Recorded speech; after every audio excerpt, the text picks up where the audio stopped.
சரி. ஹல்லேலூயா, ஹல்லேலூயா, ஹல்லேலூயா. ஹல்லேலூயா. எப்படி அந்த சின்ன பிள்ளை, அவளுக்கு எவ்வளோ வயசு இப்போ? 2.5 4 ஆயிடுச்சா? சரி, 4 வயசு பிள்ளை அருமையாக பாடினா. அதே மாதிரி உங்களுடைய பிள்ளைகளும் இப்படிப்பட்ட தாளந்துகளை நீங்கள் மேடையில் ஏற்றி விட்டால் தான் அவங்களுக்கு வந்து சின்ன வயசுல இருந்தே தைரியம் வரும். இல்லைன்னா சின்ன வயசுலேயே அந்த தைரியம் வரலன்னா அது பெருசானதுக்கப்புறம் அந்த தைரியம் வர்றதுக்கு கொஞ்சம் கஷ்டம்தான். அதனால் உங்கள் பிள்ளைங்களை சின்ன வயசுலேருந்தே நீங்கள் என்கரேஜ் பண்ணுங்கள். கர்த்தர் உங்களை ஆசீர்வதிப்பாராக. சரி, இப்போ நாம் தேவனுடைய வார்த்தைக்குள்ளாக நம்ம கடந்து செல்வோம். எல்லாருமே கர்த்தருடைய வார்த்தையை கேட்பதற்காக நீங்கள் எல்லாருமே நீங்கள் ஆவலாக இருக்க வேண்டும். ஐயோ, மெசேஜ் வந்துடுச்சே, 1 மணி நேரம் கொடுக்க போகிறாரா, 1.5 மணி நேரம் கொடுக்க போகிறாரா, இல்லைன்னா அன்னைக்கு இஸ்ரவேல்னு சொல்லி 2 மணி நேரம் கொடுத்தாரு அந்த மாதிரி கொடுக்க போகிறாரா, அப்படின்லாம் இருக்கக்கூடாது. எத்தனை மணி நேரம்? ஏன்னா ஒரு கதை மறந்துடுச்சு எனக்கு, வேதாவில் நானும் படித்து ரொம்ப நேரம் ஆயிடுச்சு. பேதுருவா பவுல பிரசங்கம் பண்ணிட்டு இருக்கும்போது மொட்டை மாடியிலேருந்து கீழே விழுந்து பவுல் ஆமாம், மொட்டை மாடியிலேருந்து கீழே விழுந்து மரித்து போயிடுவான். ஐத்திகியோ என்ற சீசன். சரி, அப்போ பாருங்க, கீழே விழுந்து மரித்து போகிற அளவுக்குன்னா எவ்வளோ நேரம் செய்தி கொடுத்துருப்பாருன்னு நினச்சி பாருங்க. 3 நாள் தொடர்ந்தா 3 நாள் தொடர்ந்து செய்தி கொடுத்துருக்காராம். என்னன்னா எல்லாம் அந்த பழைய ஏற்பாட்டில் இருக்க எல்லாத்தையும் ஒன்று ஒன்றா சுட்டி காட்டி இதுதான் பை ஏசப்பா, இதுதான் பை ஏசப்பான்னு அப்படி அருமையாக கொடுத்துருப்பாங்க. சரி, 3 நாள் கழித்து ஒருத்தன் தூங்கி கீழே விழுந்து மரித்து போய் ஆனால் என்ன பண்ணிட்டாரு? கடைசியில் என்ன பண்ணாரு? உயிரோட திரும்பியும் கொண்டு வந்துட்டாங்க அவரே. அதான் அங்கே இருக்கிறதுல முக்கியமான ஒரு காரியம். மரித்தவனாக இல்லை, உயிரோட மறுபடியும் எழுப்பப்பட்டான். ஹல்லேலூயா. சரி, அது மாதிரி தான் இன்றைக்கு கர்த்தருடைய வார்த்தை உங்களை உயிர்ப்பிக்க வேண்டும். அதற்காக இன்றைக்கு சபையார் யாவரும் நீங்கள் வார்த்தைக்கு நீங்கள் எந்த விதத்திலையும் ஒரு தயக்கமோ, வார்த்தையை கேட்பதில் வந்து ஒரு சின்ன ஒரு தூக்க உணர்வோ இல்லைன்னா ஒரு சோம்பேறித்தனமோ இருக்கவே கூடாது. ஏனென்றால் நான் சொல்லுகிறேன், வார்த்தை தான் உங்களை உயிர்ப்பிக்கும். கடைசியில் இதெல்லாமே ப்ரிப்பரேஷன் தான். ஆராதனை ப்ரிப்பரேஷன், கையை உயர்த்துதல் எல்லாமே ப்ரிப்பரேஷன் தான். இப்போ கடைசியாக எதற்காக இதெல்லாம் ப்ரிப்பேர் பண்ணீங்க? வார்த்தையை கேட்பதற்காக தான் நீங்கள் ப்ரிப்பேர் ஆனீங்க. ஹல்லேலூயா, ஹல்லேலூயா. சரி, ஒரு ஊரில் ஒரு இரத்த காட்டேரி இருந்துச்சா. அந்த இரத்த காட்டேரி என்ன செய்ததென்றால், ஒரு கிராமத்தில் போய் அங்கே இருக்கிற ஆடு மாடுகளெல்லாம் அடித்து அங்கே இருக்கிற அந்த ஆடு மாடுகளுடைய இரத்தத்தையும் அதோடைய மாம்சத்தையும் புசித்து அங்கே இருக்கிற அந்த கிராமத்தார்களுக்கெல்லாம் ஒரு பெரிய ஒரு கலக்கத்தை உண்டு பண்ணினதான். அந்த கிராமத்தார்கள் இது ரொம்ப நாளாக அப்படி நடந்துட்டு இருக்கிறத பார்த்துட்டு அவங்க என்ன செய்கிறாங்க, அந்த இரத்த காட்டேரியோட ஒரு உடன்படிக்கை பண்ணுறாங்க, ஒரு அக்ரிமெண்ட் போடுறாங்க.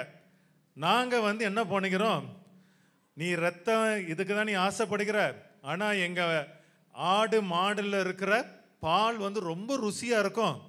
நீங்கள் நான் என்ன பண்ணுறேன், நான் உனக்கு தினந்தோறும் 100 லிட்டர் பால் வந்து நான் படைச்சிட்றேன் அப்படின்னு சொல்லி ஒரு அக்ரிமெண்ட் போடுறாங்க. அந்த இரத்த காட்டேரியும் அதற்கு என்ன பண்ணிடுச்சு, ஒத்துக்கொண்டது. அது ஒத்துக்கொண்டு கொஞ்ச நாள் வந்து அது வந்து நல்லபடியாக அது நடந்து கொண்டிருந்தது. ஆனால் அந்த இரத்த காட்டேரிக்கு வந்து அது தாங்க முடியல. அதுக்கு வந்து என்னது தேவை? ரத்தம் தான் தேவை. அதுக்கு அது ரத்தத்திற்காக ஆசைப்பட்டு விட்டுருச்சு. அதனால் இந்த இரத்த காட்டேரி மறுபடியும் போய் என்ன பண்ணிடுச்சு, அந்த அக்ரிமெண்ட்டை பிரேக் பண்ணி ஆடு மாடு அதோடைய ரத்தத்தை மறுபடியும் புசிக்க தொடங்கிடுச்சு. உடனே அந்த கிராமத்தார்கள்லாம் வந்து கேட்டாங்க, என்னப்பா உங்களுக்கு தான் நான் 100 லிட்டர் பால் கொடுத்தேனே, சரி இப்போ என்ன செய்கிறது அப்படின்னு கேட்டாங்க. சரி, உனக்கு பாலாக நாங்கள் கொடுக்கல, நாங்கள் உனக்கு வந்து டெய்லி 100 லிட்டர் வெண்ணெயாக நாங்கள் கொடுத்துட்றோம் அப்படின்னு சொல்லி, வெண்ணெயோ பாயாசமோ எது வேணாலும் எடுத்துக்கொள்ளுங்க, ஏதோ வெண்ணெயாக கொடுத்துறோம் அப்படின்னு சொன்னாங்க. இதுவும் கொஞ்ச நாள் நடந்துச்சு. ஆனால் அதுக்கப்புறம் அந்த இரத்த காட்டேரிக்கு வெண்ணெய் மேலேயும் இன்ட்ரெஸ்ட் போயிடுச்சு. என்ன பண்ணிச்சு, திரும்பியும் வந்து ஆடு மாடெல்லாம் அடித்து ரத்தத்தை குடிக்க தொடங்கிடுச்சு. அதுக்கு பிறகு என்ன பண்ணாங்க, இந்த கிராமத்தார்கள், சரி உனக்கு வந்து இதுதான் தேவையில்லையே, நாங்கள் வந்து உனக்கு வந்து பால்னால வந்து எங்கள் ஆடு மாடுடைய பால்னால செய்யப்பட்ட ஸ்வீட்ஸ்லாம் நாங்கள் செஞ்சு தர்றோம் அப்படின்னு சொல்லி இன்னொரு அக்ரிமெண்ட் போடுறாங்க. ஆனால் அதுவும் தாங்கலை. அதுவும் பாருங்கள், மறுபடியும் ஆடு மாடெல்லாம் திரும்பி அடிக்க தொடங்கிடுச்சு. ரத்தத்தை பூசித்து கிராமத்து நடுவில் வந்து உட்கார்ந்து கொண்டு விட்டது. அப்போ இந்த கிராமத்தார்கள்லாம் வந்து இந்த இரத்த காட்டேரியோட மறுபடியும் பேச வர்றாங்க. என்னதுப்பா உனக்கு என்ன கொடுத்தாலும் உனக்கு போதுமானதா இல்லையே, மறுபடியும் மறுபடியும் எங்கள் ஆடு மாடுகளெல்லாம் போட்டு நீ புசிக்கிறியே அப்படின்னு சொல்லும் பொழுது அந்த இரத்த காட்டேரி என்ன தெரியுமா சொல்லிச்சா, எனக்கு தேவையானது எனக்கு ரத்தமோ அந்த சதை தான் எனக்கு தேவை, எனக்கு பீஃப் மட்டனு ரத்தம் தான் எனக்கு தேவை. ஆனா நீங்க வெறும்னு எனக்கு பாலை மட்டும் கொடுத்து என்னை ரத்த காட்டிடலாமா பால் காட்டேரியாக நீங்க மாத்தி விட்டுட்டீங்க அப்படின்னு புலம்பி கொண்டு இருந்துச்சா. இன்னைக்கு ஆனா நான் சொல்கிறேன், இன்னைக்கு இந்த இரத்த காட்டேரிக்கு இருக்கிற ஒரு ஆசை கூட இன்னைக்கு கிறிஸ்தவர்கள் கிட்ட இல்லை. என்ன சொல்ல வரேன்னு தெரியுதா? என்ன சொல்ல வர்றேன்? இன்னைக்கு எல்லாருமே கிறிஸ்தவர்களுக்கு இந்த இரத்த காட்டேரி மேல இருக்கிற அந்த பீஃப் மட்டன்னு இந்த ரத்த ஃப்ரை, இது ரத்த ஃப்ரை விட்டுருக்கு, நம்ம சாப்பிடக்கூடாது. ஆனால் இந்த பீஃப் மட்டன்னு நல்ல பலமுள்ள ஆகாரம் சாப்பிட்றதுக்கு உங்களுக்கு இஷ்டமே இல்லை. எல்லாருமே சபைக்கு எங்களுக்கு பிரதர் பால் கொடுத்தா போதும் பிரதர், எங்களுக்கு பாயாசம் கொடுத்தா போதும் பிரதர், எங்களுக்கு நீங்க வெண்ணெய் மாதிரி பேசினா போதும் பிரதர் அப்படின்னு தான் இன்னைக்கு அநேக சபையில பிரசங்கங்கள் ஓடிக்கொண்டிருக்கிறது. அப்படிதானே? சரி, கண்களை மூடுவோம். ஏசப்பா இன்றைக்கு இந்த வார்த்தை நீர் மன்னாவாக பிட்டு கொடுத்து நீர் எங்களை போஷித்து ஒரு மேய்ப்பரின் குரலாக இந்த வார்த்தை எங்களுக்கு கேட்பதற்கு ஒரு மந்தையின் மனநிலைமை எங்களுக்கு நீ தாரும் ஏசப்பா.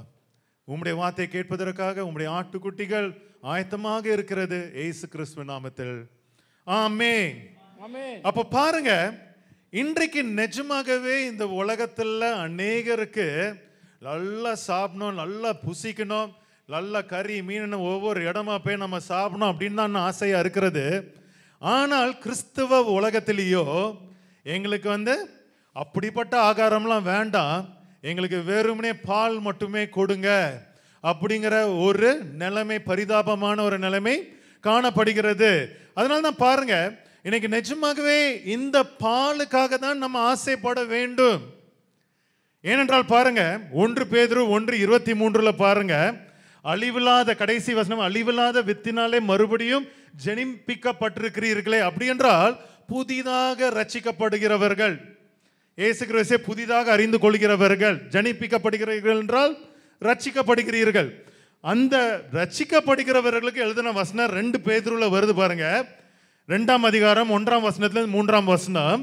இப்படி இருக்க கர்த்தர் தயவு உள்ளவர் என்பதை நீங்கள் ருசி பார்த்தது உண்டால் சகல துர்க்குணத்தையும் சகலவித கபடத்தையும் வஞ்சங்களையும் பொறாமைகளையும் சகலவித புறங்கூறுதலையும் ஒழித்துவிட்டு நீங்கள் வளரும்படி புதிதாய் பிறந்த குழந்தைகளைப் போல திருவசனமாகிய களங்கமில்லாத ஞான பாலின் மேல் வாஞ்சையாயிருங்கள். எது மேல வாஞ்சையா இருக்க சொல்றாரு? ஞான பாலின் மேல். பேதுரு எது மேல் வாஞ்சையா இருக்க சொல்றாரு? ஞான பாலின் மேல் வாஞ்சையா இருக்க சொல்கிறார். இந்த ஞான பாலுங்கிறது என்னது? வசனம், தேவனுடைய வசனம். இன்றைக்கு நிஜமாகவே நம்ம எப்போல்லாம் நம்ம பால் குடித்திருக்கிறோம்? சின்ன வயசா இருக்கும்போது குடிச்சிருப்போம், பெருசானக்கு அப்புறம் எத்தனை பேர் பால் குடிக்கிறீங்களான்னு தெரியல. இப்ப எல்லாம் காஃபி, ஹார்லிக்ஸ், போன்விட்டா அப்படின்னு மாறி இருக்கலாம். ஆனா இன்றைக்கு நிஜமாகவே இந்த பேதுரு சொன்ன இந்த ஞான பாலை மட்டுமே குடித்து விட்டு நீங்கள் ஒரு பரிபூர்ணமான கிறிஸ்தவராக மாற முடியுமா? முடியாது. அங்கதான் பவுல் வருகிறார் பாருங்க, 1 கொரிந்தியர் 3ஆம் அதிகாரம் 1ஆம் வசனத்துல இருந்து 2ஆம் வசனத்துல, மேலும் சகோதரரே நான் உங்கள் ஆவிக்குரியவர்கள் என்று எண்ணி உங்களுடன் பேச்சு கொடாமல். என்னது? நீ உங்களை ஆவிக்குரியவர்கள் என்று என்னால் எண்ண முடியல, அப்படி பேச்சு உங்களுக்கு கொடுக்க முடியல.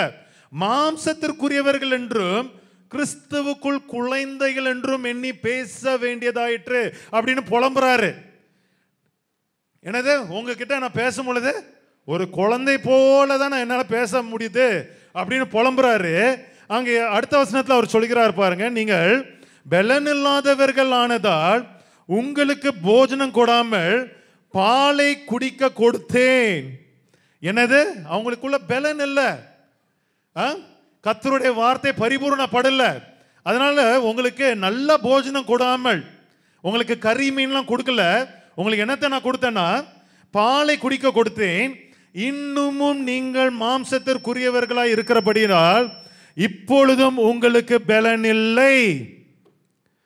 அப்படின்னா என்னதுன்னா, இன்னும் நீங்க மாம்சத்திற்குரியவர்களாக இருந்து இன்னும் பால் குடிக்கிற உபதேசத்தை நீங்க கேட்கிறதுக்கு விரும்புகிறபடினால், அதை தான் நீங்க நாடி ஓடுகிறபடினால் உங்களுக்கு இன்னும் பலன் இல்லை என்கிறார். அப்படி என்றால் இந்த பால் என்றால் என்னது? இந்த பால் என்றால் என்னது? வசனம். அப்படி என்றால் அவர் கொடுக்க விரும்புகிற நல்ல சத்துள்ள ஆகாரமும் என்னது? அதுவும் வசனம்தான்.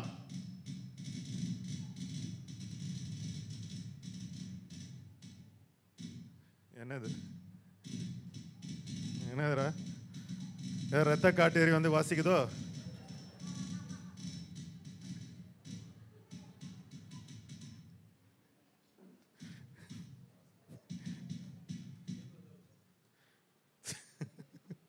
எல்லாம் பயந்துடாதீங்க. அது ஏதோ ஒரு சாஃப்ட்வேர் ப்ராப்ளமாக இருக்கும், விடுங்க. சரி. அப்போ அப்படி என்றால் இந்த பால் என்றால் என்னது? வசனம். இப்ப பவுல் அவர் வந்து நான் உங்களை உண்ண விரும்புகிற ஒரு சத்து உள்ள ஒரு ஆகாரம் என்று சொல்கிறாரே, அதுவும் என்னது? அதுவும் வசனம்தான். அப்படி என்றால் இன்றைக்கு நிஜமாகவே இந்த வசனத்திற்கும் அந்த வசனத்திற்கும் என்ன வித்தியாசம் உண்டு? அங்கதான் பாருங்க, எபிரேயர் நிஜமா சொல்ற ஒரு அற்புதமான ஒரு அதிகாரம். அதுல அநேகர் ஆன்சர்ஸ் இருக்கிறது. நம்மளுடைய சத்தியத்திற்கு ஏதுவான காரியங்கள் அநேகர் இருக்குது. இந்த 1 யோவான் முடிந்த பிறகு எபிரேயர் தான் மூவ் பண்ண போறோம். எல்லாருமே அதனால சேர்ந்து கொள்ளுங்கள். சரி, எபிரேயர் 5ஆம் அதிகாரம் 1ஆம் வசனத்துல பாருங்க. இங்க எழுதின காரியம் முழுவதுமாக நான் எதை வாசிக்க போறேன் என்றால், இங்க இந்த உபதேசம் எல்லாம் யாரை குறித்து, எதை குறித்து எழுதப்பட்ட உபதேசம் என்பதை முதலாவது உங்களுக்கு நான் சுட்டி காட்ட போகிறேன். 5ஆம் அதிகாரத்தில் என்னென்ன உபதேசம் எல்லாம் எழுதப்பட்டிருக்குன்னு பார்க்கலாம். 5ஆம் வசனம் 1ஆம் வசனம். நான் எல்லாத்தையும் வாசித்தா டைம் ஆயிடும். அப்ப பாருங்க, மனுஷரில் தெரிந்து கொள்ளப்பட்ட எந்த பிரதான ஆசாரியனும், ஒரு பிரதான ஆசாரியன் ஏற்படுத்தப்பட்டிருக்கிறார், அதை குறித்து உபதேசம் பண்ணுகிறார்கள். அங்க 5ஆம் வசனத்துக்கு வாங்க. அந்தபடியே கிறிஸ்துவும் பிரதான ஆசாரியருக்காக தம்மை தாமே உயர்த்தவில்லை. நீர் என்னுடைய குமாரன், இன்று நான் உன்னை ஜெனிப்பித்தேன் என்று அவரோடு சொன்னவரே அவரை உயர்த்தினார். இது என்னது? தாவீதின் திறவுகோல். சங்கீதம் 110 இருக்கிற தாவீதின் திறவுகோல் அங்க சொல்லிவிட்டு, நீர் என்னுடைய நான் சொன்னதே அவரே உயர்த்தினாராம். அப்படி என்றால் இது எல்லாமே என்னது? தேவ பக்திக்குரிய ரகசியங்களை குறித்து பேசுகிற வசனங்கள். அப்படிதானே? இயேசு கிறிஸ்து யார் என்பதை அறிந்து கொள்கிற வசனங்கள். இயேசு கிறிஸ்து தான் உங்களுடைய பிரதான ஆசாரியர் என்பதை அறிந்து கொள்ள வேண்டிய வசனங்கள். 6ஆம் வசனத்துக்கு வாங்க. அப்படியே வேற ஒரு இடத்திலும் நீர் மெல்கிசேதேக்கின் முறையின்படி என்றென்றைக்கும் ஆசாரியர் இருக்கிறீர். இயேசு கிறிஸ்து யாரா? அன்னைக்கு தோன்றின மெல்கிசேதேக்கு என்று அந்த முறையின்படியாக வந்த ஆசாரியராக இருக்கிறீர் என்று சொல்லி இந்த இயேசு கிறிஸ்துவை பற்றி ஒரு மகிமையான ஒரு வெளிப்பாடு மிக்க ஒரு அதிகாரமாக தான் இது எழுதப்பட்டிருக்கிறது. 5ஆம் அதிகாரம். சரிங்களா? அதன் பிறகு 10ஆம் வசனத்துக்கு வாருங்க. அதே மெல்கிசேதேக்கின் முறையின்படியான பிரதான ஆசாரியர் என்று தேவனாலே தரிக்கப்பட்டார். அப்படி என்றால் பாருங்க, எல்லாம் வந்து ஒரு பயங்கரமான உயர்ந்த ஒரு ஞானத்தை அங்கு வெளிப்படுத்துகிற காரியமாக காணப்படுகிறது. யூதர்கள் அறியாத காரியம் என்ன? தாவீதின் திறவுகோல் மெல்கிசேதேக்கு பிரதான ஆசாரியர். இதுவரைக்கும் யூதர்களை அறிந்து கொள்ளாத காரியங்களை அங்க பிரசங்கிக்கிறார். இதனால என்ன நம்மளுக்கு லாபம் உண்டாக்குகிறது? 15ஆம் வசனம் 16ஆம் வசனத்தை பாருங்க. நம்முடைய பலவீனங்கள் குறித்து பரிதபிக்க கூடாத பிரதான ஆசிரியர் நமக்கு இராமல் எல்லா விதத்திலும் நம்மை போல் சோதிக்கப்படும். அப்படி என்றால் எல்லாரும் போல நம்மை போல் சோதிக்கப்படும் என்றால் ஒரு சரீரம். அப்படிதானே? அப்போ பிரதான ஆசாரியர் என்னது? அவர்தான் அந்த ஆட்டுக்குட்டி. என்னது? பிரதான ஆசாரியரும் இயேசு கிறிஸ்து தானா? அங்க பலியிடப்படுகிற ஆட்டுக்குட்டியும் என்னதா? இயேசு கிறிஸ்து தானா? நிறைய பேர் என்ன சொல்லுவாங்க, பிரதான ஆசாரியர் வந்து பிதாவாகிய தேவன், அங்க வந்து அடிக்கப்படுகிற ஆட்டுக்குட்டி என்னது? இயேசு கிறிஸ்து. கிடையாதுங்க. பிரதான ஆசாரியரும் இயேசு கிறிஸ்து தான், அடிக்கப்பட போகிற ஆட்டுக்குட்டியும் இயேசு கிறிஸ்து தான். ஆதலால் இந்த இரக்கத்தை பெறுவதற்கு ஏற்ற சமயத்தில் சகாயம் செய்யும் கிருபையை அடையவும் தைரியமாய் கிருபாசத்தேண்டிலே சேர கடவோம். இது என்னது? நாமும் இப்பொழுது பரிசுத்த ஸ்தலத்திற்குள்ளாக பிரவேசிக்க முடியும். எப்படி? இயேசு கிறிஸ்து என்ற அந்த மாம்ச திரையின் வழியாக அந்த பழைய ஏற்பாடு காலத்தில் யாருமே செல்ல முடியாத அந்த வாசஸ்தலமாகி அந்த பிரதான அந்த பரிசுத்த வாசஸ்தலத்திற்குள்ளாக இப்ப நாமும் தைரியமாக நம்ம செல்ல முடியும். இது எல்லாமே அந்த காலத்தில் யூதர்களுக்கே எட்டாத பாடங்கள். கரெக்டா இல்லையா? இதெல்லாம் யூதர்களுக்கே அன்னைக்கு ரொம்ப காம்ப்ளிகேட்டடா இருக்கும், என்னமோ வித்தியாசமா இருக்கும். அவங்க யூத மார்க்கத்தை விட்டு எங்க மாறணும்? கிறிஸ்துவ மார்க்கத்திற்குள்ளாக வரணும். ஒரு பெரிய ஒரு குழப்படி இருக்கும். அப்ப பாருங்க, இவ்வளோ மகிமையான ஒரு டீச்சிங் கொடுத்த பிறகுதான் பாருங்க ஒரு காரியத்தை அங்க எழுதப்பட்டிருக்கிறது. பாருங்க, எபிரேயர் 5ஆம் அதிகாரம் 11ஆம் வசனம் 14ஆம் வசனம். இப்ப 10 வசனம் வரைக்கும் நீங்க பார்த்தது எல்லாமே எப்படிப்பட்ட மகிமையான காரியங்கள்? இயேசு கிறிஸ்துடைய வெளிப்பாடுகள். யார் இந்த இயேசு கிறிஸ்து என்கிற வெளிப்பாடுகளை பிரசங்கம் பண்ணிட்டு தான் அங்க பாருங்க 11ஆம் வசனத்தில் எழுதப்பட்ட வசனம். வாசிங்க பிரதர். நீங்கள் அசதியாயிராமல்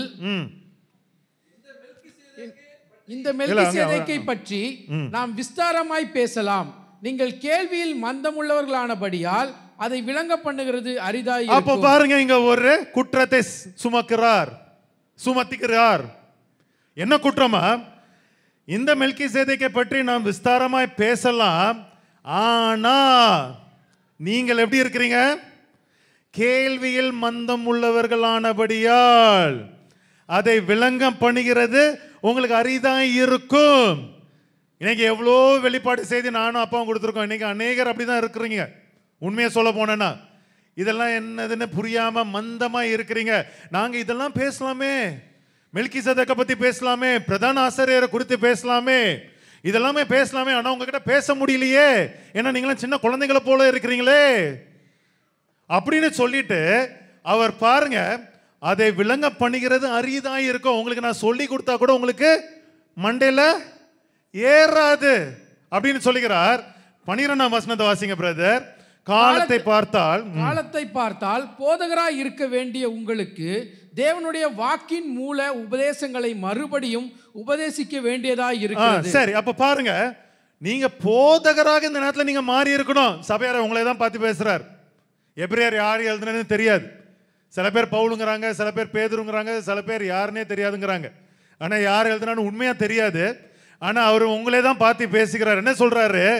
நீங்க இந்த நேரத்தில் நீங்க கேட்ட உபதேசத்தின் படியாக நீங்க எல்லாருமே போதகர்களாக நீங்கள் மாறி இருக்கணும். ஆனா உங்களுக்கு தேவனுடைய வாக்கியங்கள் மூல உபதேசங்களை மறுபடியும் மறுபடியும் மறுபடியும் நீங்க என்ன பண்ணணும்? திரும்பியும் சொல்ல வேண்டியதா இருக்கிறதே. இது நான் சொல்லப்பா, நான் வைக்கிற குற்றச்சாட்டு இல்லப்பா. யார் எபிரேயர் எழுதினாரோ அவங்க வச்ச குற்றச்சாட்டு. அதன் பிறகு அவர் சொல்றாரு பாருங்க, நீங்கள் பலமான ஆகாரத்தை அல்ல பாலை உண்ணத்தக்கவர்கள் ஆனீர்கள். ஹல்லேலூயா. ரெண்டுமே வசனம் தான். பாலும் வசனம் தான், பலமான ஆகாரமும் வசனம் தான். ஆனா நீங்க என்னது? பால் குடிக்கிற வசனத்தை மட்டுமே பிடித்து கொண்டு காலத்தை கடத்தி கொள்ளலாம் அப்படின்னு நினைக்கிறீங்க. ஆனா நீங்கள் பலமான ஆகாரத்தை தான் நீங்க புசிக்க வேண்டும் என்று நான் விரும்புகிறேன் என்று அங்கு எழுதப்பட்டிருக்கிறது. அடுத்த வசனத்தை வாசிங்க. பால் உண்கிறவன் குழந்தையாய் இருக்கிறபடியினாலே நீதியின் வசனத்தில் பழக்கமில்லாதவனாய் இருக்கிறான். பாருங்க, டேஞ்சர். பால் உண்கிறவன் குழந்தையா இருக்கிறபடினால் நீதியின் வசனத்தில் பழக்கமில்லாதவனாய் இருக்கிறான். அப்படி என்றால் தேவ பக்திக்குரிய ரகசியமும் தெரியாது, தேவ நீதியை நடப்பிக்கிறதுக்கும் தெரியாது. ஏனென்றால் அவனுக்குள்ளாக சத்தியம் இல்லை. அவனுக்குள்ளாக என்ன இல்லை? சத்தியம் இல்லை.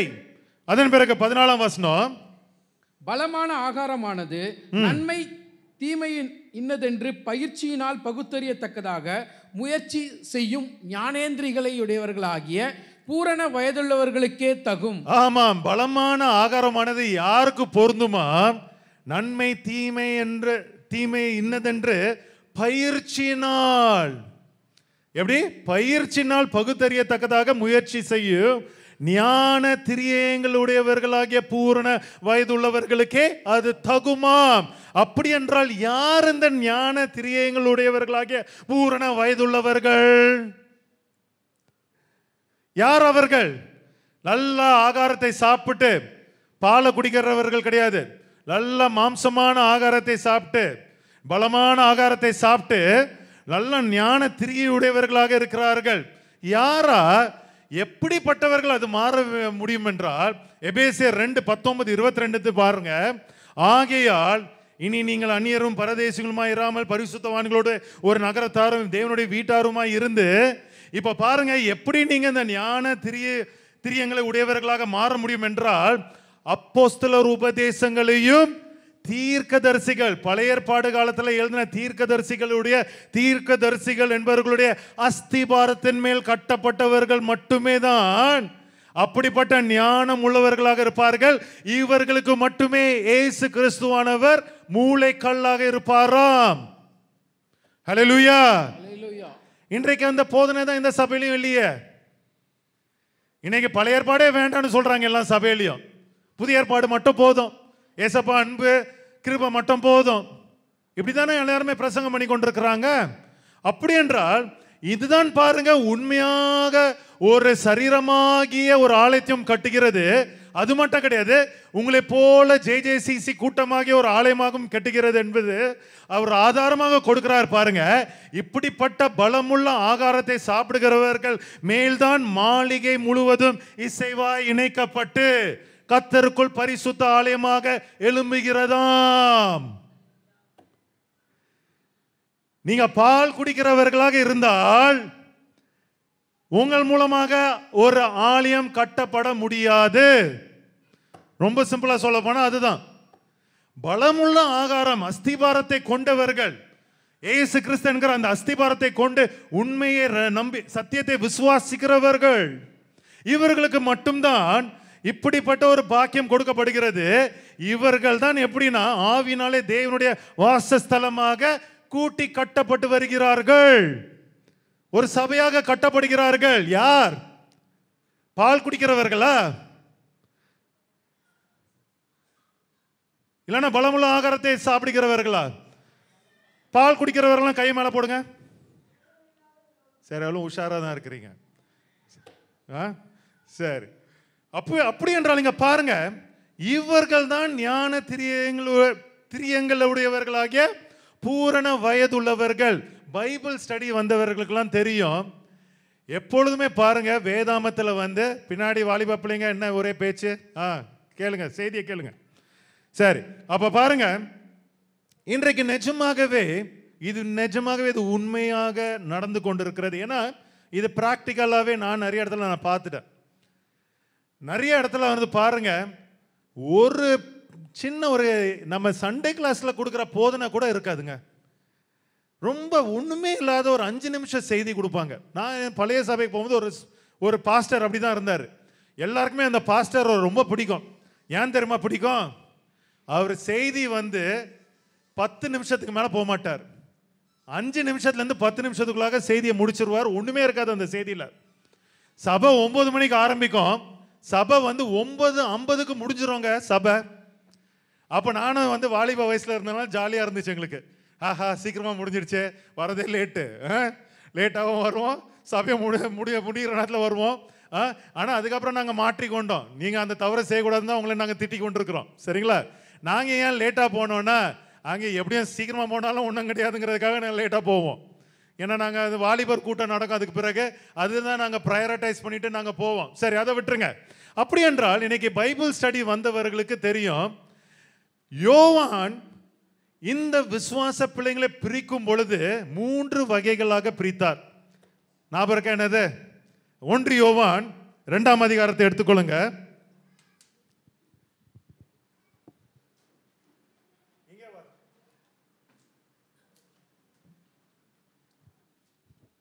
சரி, இங்க ஒரு 3 கூட்ட ஜனங்களோடு இங்க யோவான் பேசுகிறதை பார்க்க முடியும்.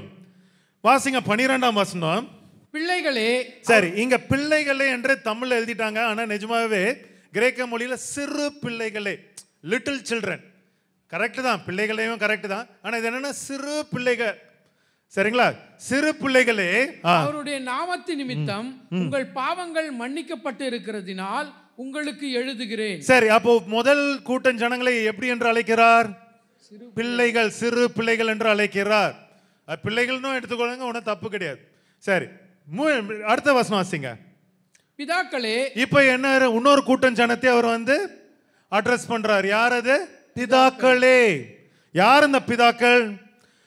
ஆதி முதல் இருக்கிறவரை நீங்கள் அறிந்திருக்கிறதினால். அப்படி என்றால் அவங்களுக்கு ஆபிரகாமின் தேவன், ஈசாக்கின் தேவன் யாவரையும் அறிந்திருக்கிற ஒரு கூட்டத்தை பார்த்து பிதாக்களே என்று குறிப்பிடுகிறார். அதன் பிறகு இன்னொரு கூட்டத்தை அவர் பாருங்க, அவர் சொல்கிறார் பாருங்க, வாலிபரே பொல்லாங்கனை நீங்கள் ஜெயித்ததினால் உங்களுக்கு நான் எழுதுகிறேன். போதும், அது வரைக்கும். அப்படி என்றால் 3 கூட்ட ஜனங்களே அவர் குறிப்பிட்டு பேசுகிறார். சிறு பிள்ளைகள் என்றால் யார்? அப்படி என்றால் இந்த வசனத்தின்படியாக சிறு பிள்ளைகள் என்றால் இது 5 வயசு 6 வயசு பிள்ளைங்களாம் கிடையாது. இது சிறு பிள்ளைகள் என்றால் இப்பொழுதுதான் இந்த ஞானப்பாலை குடிக்க தொடங்கின பிள்ளைகள். அங்க பேதுரு சொன்னார்ல, நீங்க அந்த திருவசனமாகிய ஞான பாலத்தை நீங்கள் குடித்து நீங்கள் வளர வேண்டும். ஏனென்றால் இப்போதான் நீங்க ஜனிப்பிக்கப்பட்டிருக்கிறீங்க, இப்போதான் ரட்சிக்கப்பட்டிருக்கீங்க. நீங்க அந்த பேசிக் எலிமெண்ட்ஸ், அந்த பேசிக் டீச்சிங் நீங்க பிடிக்கணும். அதுதான் பால். சின்ன பிள்ளையா இருக்கும்போது பால் தான் குடிக்க முடியும். அதுதான் சின்ன பிள்ளைகள். அது யூதனா இருக்கட்டும், புறஜாதியா இருக்கட்டும், புதிதாக ரட்சிக்கப்பட்டவர்கள் சிறு பிள்ளைகள் என்று சொல்கிறார். அதன் பிறகு வாலிபர்கள் என்று சொல்கிறார். இவர்கள் யார் என்றால், இவர்கள் யாரா? பொல்லாங்கனை ஜெயித்தவர்கள். அப்படி என்றால் பால் குடித்து கொண்டிருந்தாங்க, அநேகர் போராட்டங்கள் வந்திருக்கலாம், ஆனா அதெல்லாம் ஜெயித்து என்ன பண்றாங்க? இப்போ ஒரு டிரான்சிஷன்ல இருக்கிறாங்க. இப்போ என்னது? வாலிப பிள்ளைங்க சின்ன பிள்ளைங்களுக்கும் பிதாக்களுக்கு நடுவில் என்னது? ஒரு டிரான்சிஷன்ல இருக்கிறாங்க. அதன் பிறகு பிதாக்கள் என்று எழுதப்பட்டிருக்கிறது.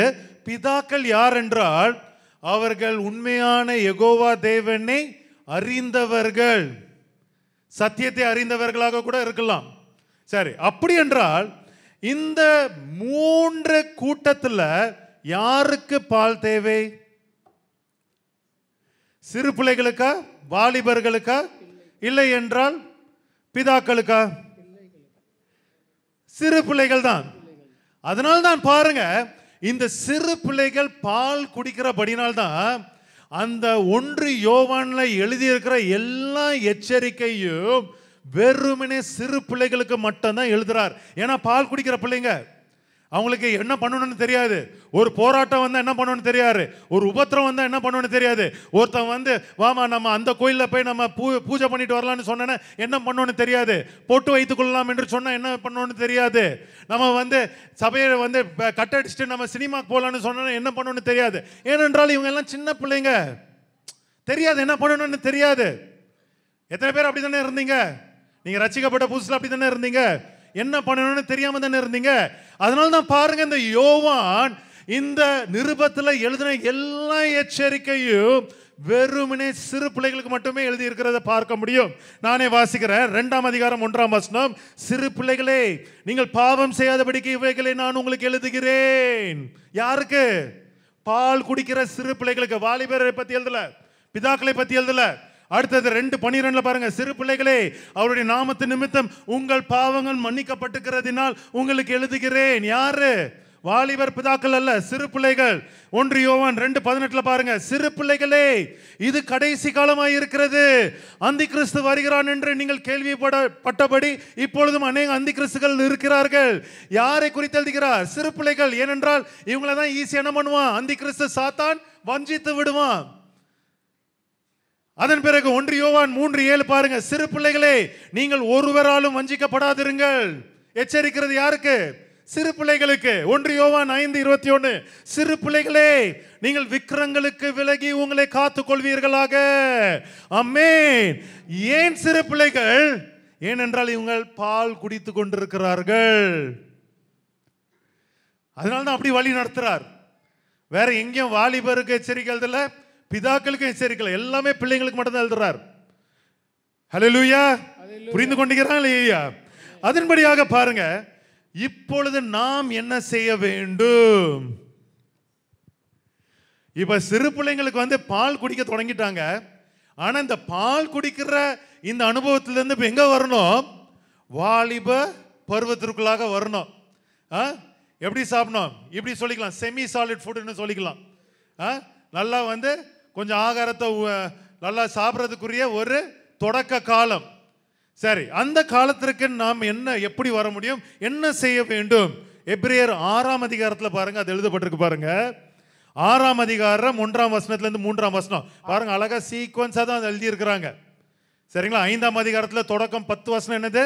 முழுவதுமாக இயேசு கிறிஸ்துவை குறித்த மூல உபதேசங்கள் எல்லாம் தேவ பக்திக்குரிய ரகசியம். அதன் பிறகு மீதி இருக்கிற வசனம்லாம் 5ஆம் அதிகாரத்தில் என்ன எழுதப்பட்டிருக்கிறது? நீங்க வந்து இப்படிலாம் உங்ககிட்ட பேசணும்னு ஆசைப்படுறேன், ஆனா உங்ககிட்ட பேச முடியலையே. ஏனென்றால் நீங்கள் எல்லாருமே பால் குடிச்சிட்டு இருக்கீங்களே, யாருமே பலமான ஆகாரத்தை சாப்பிட்றதுக்கு இன்னும் நீங்க பலப்படவில்லையே என்று ஒரு குறைய சொல்லுகிறார். அப்ப பாருங்க, நம்ம என்ன செய்ய வேண்டும் என்று பாருங்க. அந்த 6ஆம் அதிகாரத்தில் எழுதப்பட்டிருக்கு பாருங்க. ஆகையால் கிறிஸ்துவை பற்றி சொல்லிய மூல உபதேச வசனங்களை நாம் விட்டு. அப்ப பாருங்க, கிறிஸ்துவை பற்றி சொல்லிய மூல உபதேச வசனங்களை நாம் விட்டு. நல்லா கவனித்து பாருங்க. என்னப்பா? ஏசப்பா குறித்த மூல உபதேசங்கள் வசனங்களை விட்டுவிட வேண்டுமா? சரியாது? இயேசு கிறிஸ்துவை பற்றிய சொல்லப்பட்ட இந்த மூல உபதேச வசனங்களை நாம் விட்டுவிட வேண்டுமா? அப்ப என்ன அர்த்தம் அதுக்கு? நீங்க ஏசப்பாவை நீங்க சொந்த இரட்சகராக தெரிந்து கொள்றது முன்பதாக அங்க இருக்கிற சுவிசேஷகரோ ஊழியக்காரோ என்ன சொல்லுவாங்க? ஏசப்பா அன்பான தேவன். ஏசப்பா என்ன சொன்னாரு? உங்களுடைய அவர் வந்து யோவான் 3:16 படியாக பிதாவாகிய தேவன் உங்கள் மேல் அன்பு கொண்டபடினால் அவர் குமாரன் என்ன பண்ணார்? இந்த உலகத்திற்கு அனுப்பினார். இதெல்லாம் மூல உபதேச வசனங்கள். உங்கள் ரட்சிப்பிற்கான நீங்கள் உங்களுக்காக கொடுக்கப்பட்ட மூல உபதேச வசனங்கள். நல்லா புரிந்து கொள்ளுங்க. ஒரு மகிமையான காரியம் இந்த வசனத்துக்குள்ளாக இருக்கிறது. அப்படி என்றால் இந்த மூல உபதேசத்தின் வசனத்தின்படியாக இயேசு அன்பானவர், கிருபை மிக்கவர், ஏசப்பா எல்லா பாவத்தையும் மன்னிப்பார், நம்ம சின்ன பிள்ளை போல எப்படி இருந்தாலும் ஏசப்பா நம்மளை அணைத்துக் கொள்ளுவார், என்ன பாவம் செஞ்சாலும் ஏசப்பா நம்மளை என்ன பண்ணுவார்? அவர் நம்மளை மன்னித்து செல்ல பிள்ளை போல நம்மளை தட்டி மறுபடியும் நம்மளை இழுத்துக் கொள்ளுவார். இதெல்லாமே மூல உபதேச வசனங்கள். இது வெறும் ரட்சிப்புக்கு மட்டுமே ஏதுவான காரியங்கள். இததான் விட்டு விடணும் என்று சொல்கிறார்.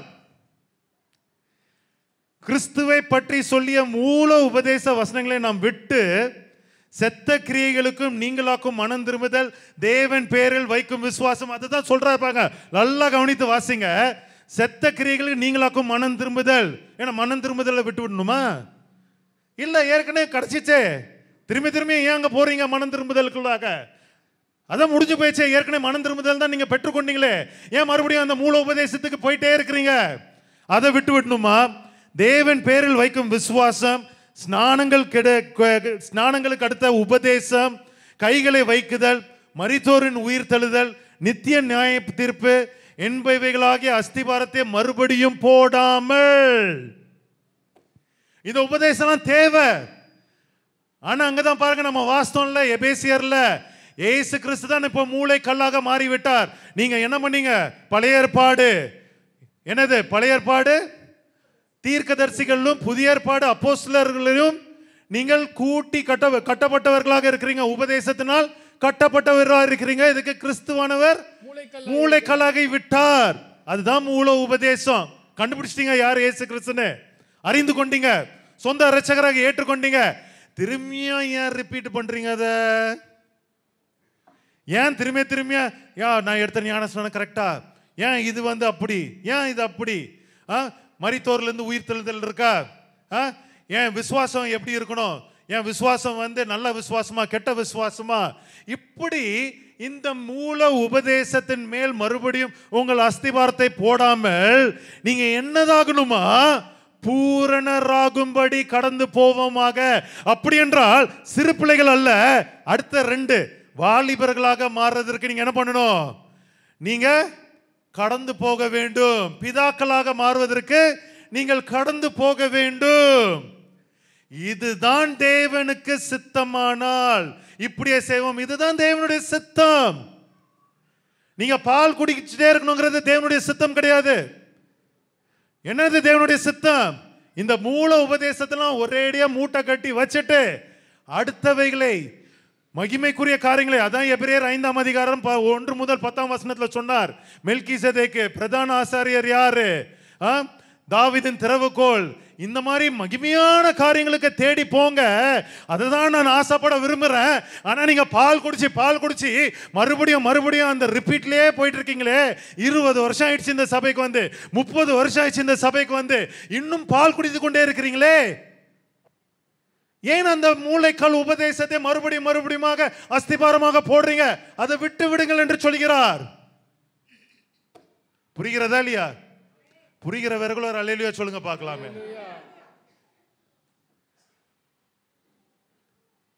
இன்னைக்கு நிஜமாகவே வேற ஒரு சபை அங்க இப்படிப்பட்ட உபதேசம்லாம் இல்லைன்னா நீங்க பால் குடிச்சிட்டு இருந்தா சரி, உங்களை மன்னித்திடலாம். இந்த சபையில உட்கார்ந்துட்டு இன்னும் நீங்க பால் குடிச்சிட்டு இருந்தீங்கன்னா அது கேடுதான். அது கர்த்தரே உங்களை கேள்வி கேட்பாரு, கர்த்தரே உங்க மேல கோபப்படுவார். அப்படிதானே? நிஜமா இந்த சபையில பெருமைக்காக அப்பா கொடுக்கிற செய்தியோ நான் கொடுக்கிற செய்தியோ அநேக ஊழியக்காரங்கள் கொடுத்த செய்தியின்படியாக நீங்களாம் கடந்து வந்து பிதாக்களாக்க மாறி, அதான் சொல்றாருல, நீங்கள் இந்த நேரத்தில் ஊழியக்காரர்களாக இருக்க வேண்டும், போதகர்களாக இருக்க வேண்டும்.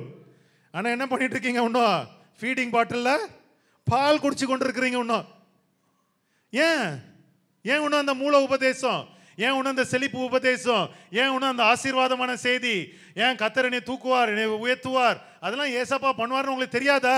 ஏன் மறுபடியும் அந்த உபதேசத்தை போடுறீங்க? அது மட்டும் இல்ல, பவுல் இன்னொரு இடத்துல பாருங்க, அவர் சொல்லுகிறார் பாருங்க, 1 கொரிந்தியர் 13ஆம் அதிகாரம் 11ஆம் வசனம். நான் குழந்தையாய் இருந்த போது குழந்தை போல பேசின. கரெக்ட் தான், கரெக்டா இல்லையா?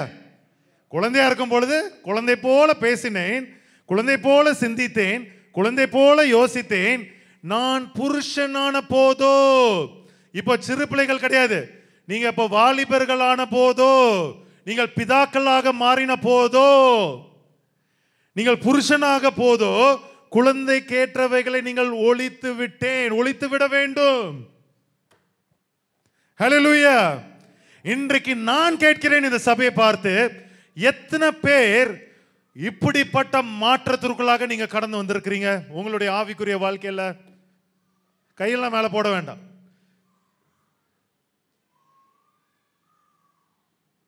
எத்தனை பேர் இந்த மாற்றத்துக்குள்ளாக நீங்க கடந்து வந்திருக்கீங்க? இல்லைன்னா இன்னும் ஐயோ இன்னைக்கு வந்து ஏதோ வெளிப்பாடு செய்தி கொடுக்காம எனக்கு வந்து எனக்கு ரொம்ப துக்கத்தில் இருக்கிறேன், பயங்கர போராட்டத்தில் இருக்கிறேன், உபத்திரத்தில் இருக்கிறேன், எனக்கு இனிமையான வார்த்தைகளை, பால் குடிக்கிற மாதிரி வெண்ணையான வார்த்தைகளை பேசினா நல்லமா இருக்குமே, இன்னைக்கு பிரதர் பேசுவாரா, ராபின் பிரதர் அந்த மாதிரி பேசுவாரா அப்படின்னு நீ எத்தனை பேர் வந்திருக்கிறீங்க? கை போடுங்க மேல. ரொம்ப சந்தோஷம். இன்னைக்கு அதான் சொல்றாங்க, நான் சொல்லப்பா, பேதுரு பவுல் அதான் சொல்றாங்க. இன்னும் அந்த மூல உபதேசத்துல இருக்காதீங்க, எல்லாம் விட்டு விடுங்க, நல்ல பலமுள்ள ஆகாரத்தை சாப்பிட்றதுக்காக வாங்க. அப்படி என்றால் ஏன் இந்த மாற்றத்தை இன்றைக்கு அநேக கிறிஸ்தவர்களாக அந்த மாற்றத்தை ஏன் கொண்டு வர முடியவில்லை? ஏனென்றால் அந்த மூல உபதேசத்தை தாண்டின பிறகு என்னது, நான் 2 ரகசியங்கள் சொல்லியிருக்கேன். என்னது? ஒன்று கிறிஸ்துவின் ரகசியம். கிறிஸ்துவின் ரகசியம் தாங்க இந்த மூல உபதேசம். எபேசியர்ல நீங்க முழுவதுமாக வாசிக்கலாம். புறஜாதிகள் வந்து இயேசு கிறிஸ்து தான் இரட்சகர் என்று அவங்க ஏற்றுக்கொள்ளப்பட வேண்டும். அவர்களுக்கும் இந்த இயேசு கிறிஸ்துக்குள்ளாக ஒரு பங்கு இருப்பதை அவங்க அறிந்து கொள்ள வேண்டும். இது கிறிஸ்துவுக்குரிய ரகசியம். இதுதான் வந்து அந்த மூல உபதேசங்கள். இதுக்கப்புறம் இன்னொரு ரகசியம் இருக்கு. அது என்னது? தேவ பக்திக்குரிய ரகசியம். கொலோசியர் 2:2. தேவ பக்திக்குரிய ரகசியம் என்னதென்றால் பிதாவாகிய தேவனுக்கும் கிறிஸ்துவுக்கும் உரிய ரகசியம். இங்க தமிழ் ஒரு முக்கியமான வார்த்தையை விட்டுட்டாங்க. அங்க பிதாவாகிய தேவனுக்கும் கிறிஸ்துவுக்கும் உரிய தேவ பக்திக்குரிய ரகசியத்தை அறிந்து கொள்கிற உணர்வேன் அப்படின்னு எழுதப்பட்டிருக்கணும். ஆனா அந்த தேவ பக்திக்குரிய ரகசியம் எழுத மறந்துட்டாங்க. ஆனா அது ஆங்கிலத்திலலாம் இருக்கு, கிரேக்க மொழியிலும் இருக்கு. அது இந்த வாரம் நான் வந்து பைபிள் ஸ்டடியில நான் டச் பண்றேன். ஏன்னா கிரேக்க மொழியிலே அநேகர் மாற்றங்களை வேணும்னு கொண்டு வந்திருக்கிறாங்க. அது இந்த வாரம் பைபிள் ஸ்டடியில் வந்து நான் கற்றுக் கொடுக்குறேன். கண்டிப்பாக பைபிள் ஸ்டடிக்கு வாங்க. அதில் நான் ஏற்கனவே போன வாரம் நான் சொல்லியிருந்த ஒரு காரியம், ஜோஹானின் கோமா ஜோஹானின் கோமா என்ற ஒரு காரியம் இருக்கிறது. 1 யோவான் 5:7 திணிக்கப்பட்ட வசனம். அது எப்படி திணிக்கப்பட்டது, ஏன் திணிக்கப்பட்டது, அதுக்குரிய பேர் என்னது, அதோடைய மூல காரியம் என்னது, அதெல்லாம் நம்ம ஆராய்ந்து பார்க்க போகிறோம் இந்த புதன்கிழமை அன்று. கண்டிப்பாக நீங்கள் ஜாயின் பண்ணுங்க. ஆமாம், ஜாயின் பண்ணாமல் இருந்தீங்கன்னா நான் நிஜமாக சொல்கிறீங்க, நீங்கள் வந்து ஒரு கூட்டம் அப்படியே பேக்வர்ட்லேயே இருப்பீங்க, மூல உபதேசத்துலேயே இருப்பீங்க. பைபிள் ஸ்டடிக்கு வரவங்களாம் எனக்கு நல்லா தெரியும், ஓரளவுக்கு அந்த உபதேசத்துல தான் கடந்து வந்துட்டீங்க. கரெக்டா இல்லையா? என்ன கரெக்டா இல்லையா? சரி, அப்போ பாருங்க, இந்த பிதாவாகிய தேவனுக்கும் கிறிஸ்துக்குரிய ரகசியத்தை தான் இன்னைக்கு அறிந்து கொள்ள வேண்டும். ஆனா இந்த பூரண அறிவு இன்னைக்கு யாருக்கிட்டையும் இல்லை. ஏன்னா பாருங்க, அவர் எழுதுகிற வார்த்தையை பாருங்க, இந்த பிதாவாகிய தேவனுக்கும் கிறிஸ்துவுக்கும் உரிய தேவ பக்திக்குரிய ரகசியத்தை நீங்கள் அறிந்து கொள்ளுகிற உணர்வின் பூரண நிச்சயத்தினுடைய எல்லா ஐஸ்வர்யவத்திற்கும் உரியவர்களாக வேண்டும் என்றே, அப்படி என்றால் பலமுள்ள ஆகாரத்தை நீங்கள் சாப்பிட வேண்டும் என்பதே நான் விரும்புகிறேன் என்று சொல்லுகிறார். ஹல்லேலூயா. நீங்க என்ன சாப்பாடை சாப்பிட்டு இருக்கீங்க? இதைதான் சாப்பிட சொல்றார், பலமுள்ள ஆகாரத்தை. இதுல தான் நீங்க வளரணும். இந்த இதை நீங்க அறிந்து கொள்ள வேண்டும். இந்த உணர்வு தான் உங்களுக்குள்ள இருக்கணும். இந்த பூர்ண நிச்சயம் தான் உங்களுக்குள்ளாக இருக்கணும். இதுதான் உங்களுக்கு ஐஸ்வர்யம் அப்படின்னு அவர் அங்க சொல்லுகிறார். அப்படி என்றால் இன்றைக்கு இதுதான் நம்ம மாற்ற வேண்டிய காரியம். கிறிஸ்துவின் ரகசியத்தில் இருந்தீங்க, நீங்க வந்து உங்க மூல உபதேசத்தில் இருந்தீங்க, பால் குடிக்கிறவரா இருந்தீங்க. ஆனா இப்ப நீங்க தேவ பக்திக்குரிய ரகசியத்துக்குள்ளாக வந்து நீங்க பலமுள்ள ஆகாரத்தை சாப்பிட வேண்டும். யார் மெல்கிசேதேக் என்று அறிந்து கொள்ள வேண்டும், யார் பிரதான ஆசாரியர் என்று அறிந்து கொள்ள வேண்டும், யார் வந்து பிதாவாகிய தேவனுடைய வலது பாரிசத்தில் உட்கார்ந்தார் என்று அறிந்து கொள்ள வேண்டும். புரிகிறவர்கள் ஒரு அல்லேலூயா சொல்லுங்க பார்க்கலாம். எல்லாருமே கொஞ்சம் நல்ல ஒரு உற்சாகமான ஒரு அல்லேலூயா சொல்லுங்க. ஆமென்.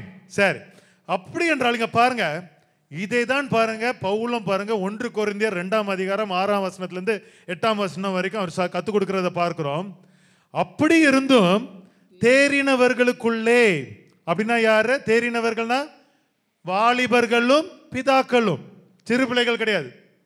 தேறினவர்களுக்குள்ளே நாங்கள் ஞானத்தை பேசுகிறோம். அங்க ஞானத்தை பேச முடியலன்னு எபிரேயர் 5ஆம் அதிகாரத்தில் அங்க புலம்பிட்டு இருந்தாரு. கரெக்டா இல்லையா? ஆனா இங்க என்னது? தேறினவர்களுக்குள்ளே நாங்கள் ஞானத்தை பேசுகிறோம். இப்பிரபஞ்சத்தின் ஞானத்தை அல்ல, அழிந்து போகிறவர்களாக பிரபஞ்சத்தின் பிரபுக்களுடைய ஞானத்தையும் அல்ல, உலக தோற்றத்திற்கு முன்னே தேவன் தம்முடைய மகிமைக்காக ஏற்படுத்தினதும், உலக தோற்றத்துக்கு முன்னாடி ஏற்படுத்தின ஒரு சித்தம், ஒரு உடன்படிக்கைக்கும் மறைக்கப்பட்டதுமாயிருந்த ரகசியமான தேவ ஞானத்தையே நாங்கள் பேசுகிறோமா? என்னது? தேவ பக்திக்குரிய ரகசியத்தை பேசுகிறார்களாம். யார்கிட்ட பேசுகிறார்கள்? தேறினவர்கள் கிட்ட. அப்போ இந்த சபையில இப்படிப்பட்ட செய்திலாம் நீங்க தேறினவர்களா இருந்தனா பேசுறதுக்கே ஜாலியா இருக்கும். ஆனா நீங்க தேறினவர்களாக இல்லாம வெறும் பால் குடிக்க கிடைக்குமா, பாயாசம் கிடைக்குமா, வெண்ணெய் கிடைக்குமா அப்படின்னு நீங்க வந்திருந்தால் இந்த உபதேசம் உங்களுக்கு மிக மிக கடினமா இருக்கும். இது உங்களுக்கு புரிந்து கொள்ளவே முடியாது. ஏனென்றால் இன்னும் நீங்க மூல உபதேசத்துல தான் இருக்கிறீங்க. அது இன்னும் விட்டு விடல. ரட்சிக்கப்பட்டீங்க, அபிஷேகம் பெற்றீங்க, நிறைய பேர் இன்னும் அந்நிய பாஷையில பேசுறீங்க, அநேக பேர் ஊழியம் கூட செய்றீங்க, ஆனா இன்னும் மூல உபதேசத்துல தான் இருக்கிறீங்க. ஆமென். அப்போ நிஜமாவே பாருங்க, இந்த ஞானத்தை நீங்க அறிந்து கொண்டால் தான் நீங்கள் சத்தியத்தை அறிய முடியும். இந்த சத்தியம் தான் உங்களை விடுதலையாக்கும். அப்படிதானே? ஹல்லேலூயா. அப்படி என்றால் இதுதான் நாம் உண்ண வேண்டிய பலமுள்ள ஆகாரம். அப்படிதானே? ஆனா இன்னைக்கு சபையாரே நீங்க ரெடியா இருக்கீங்களா? இப்படிப்பட்ட ஆகாரத்தை சாப்பிடுவதற்கு ஆயத்தமாக இருக்கிறீங்களா? அதுக்கு முதல்ல என்ன தெரியுமா பண்ணோம்? இந்த வேதத்தை இரவும் பகலுமாக நீங்க வாசிக்க தொடங்கணும். இல்லைன்னா இன்னைக்கு நான் சொல்ற எல்லா வசனமும் உங்களுக்கு மலையாளம் போலவும், ஹிந்தி போலவும், ரஷ்யன் மொழி போலவும், பிரெஞ்சு மொழி போல தான் இருக்கும். ஒண்ணுமே புரியாது. இன்னும் அந்த பழைய உபதேசத்துல இருந்தீங்கன்னா இப்போ நான் சுட்டி காட்டின எல்லா வசனமும் உங்களுக்கு வந்து மண்டலே எட்டாது. பிரதர் என்னமோ சொல்றார், நம்ம பேசாம அப்படியே கண்ணை மூடி நம்ம அப்படியே தூங்கிடுவோம். இல்லைன்னா அந்த தூணு பின்னாடி போய் அப்படியே உட்காந்துருவோம். என்னன்னாலும் சொல்ல போறது அவங்க புரிய போறது இல்லை. ஏன்னா ஒண்ணு ஞானம் இல்லை, அந்த அறிவுல நீங்க வளரல. பிதாவாகிய தேவனுக்கும் கிறிஸ்துவுக்குமே ரகசியத்துல தான் நீங்க வளரணும், அந்த பூர்ண நிச்சயத்துல தான் நீங்க வரணும் அப்படின்னு சொன்னதை நீங்க ஒன்றும் அது ஏற்றுக்கொண்டு அதன்படியாக நீங்க வளரவில்லை. அதுக்கு முதல்ல நீங்க வேதத்தை வாசிக்கணும். வேதத்தை வாசிக்காம ஒன்றும் புரியாது. சரி, ஆனா நிஜமாகவே இன்னைக்கு சபையார் ஆயத்தமாக இருக்கிறோமா? அங்கதான் பாருங்க, ஏசப்பாவே, இது மறைமுகமான ஒரு சத்தியம் தான், ஆனால் விளவரைக்க நான் சொல்ல போறதில்ல.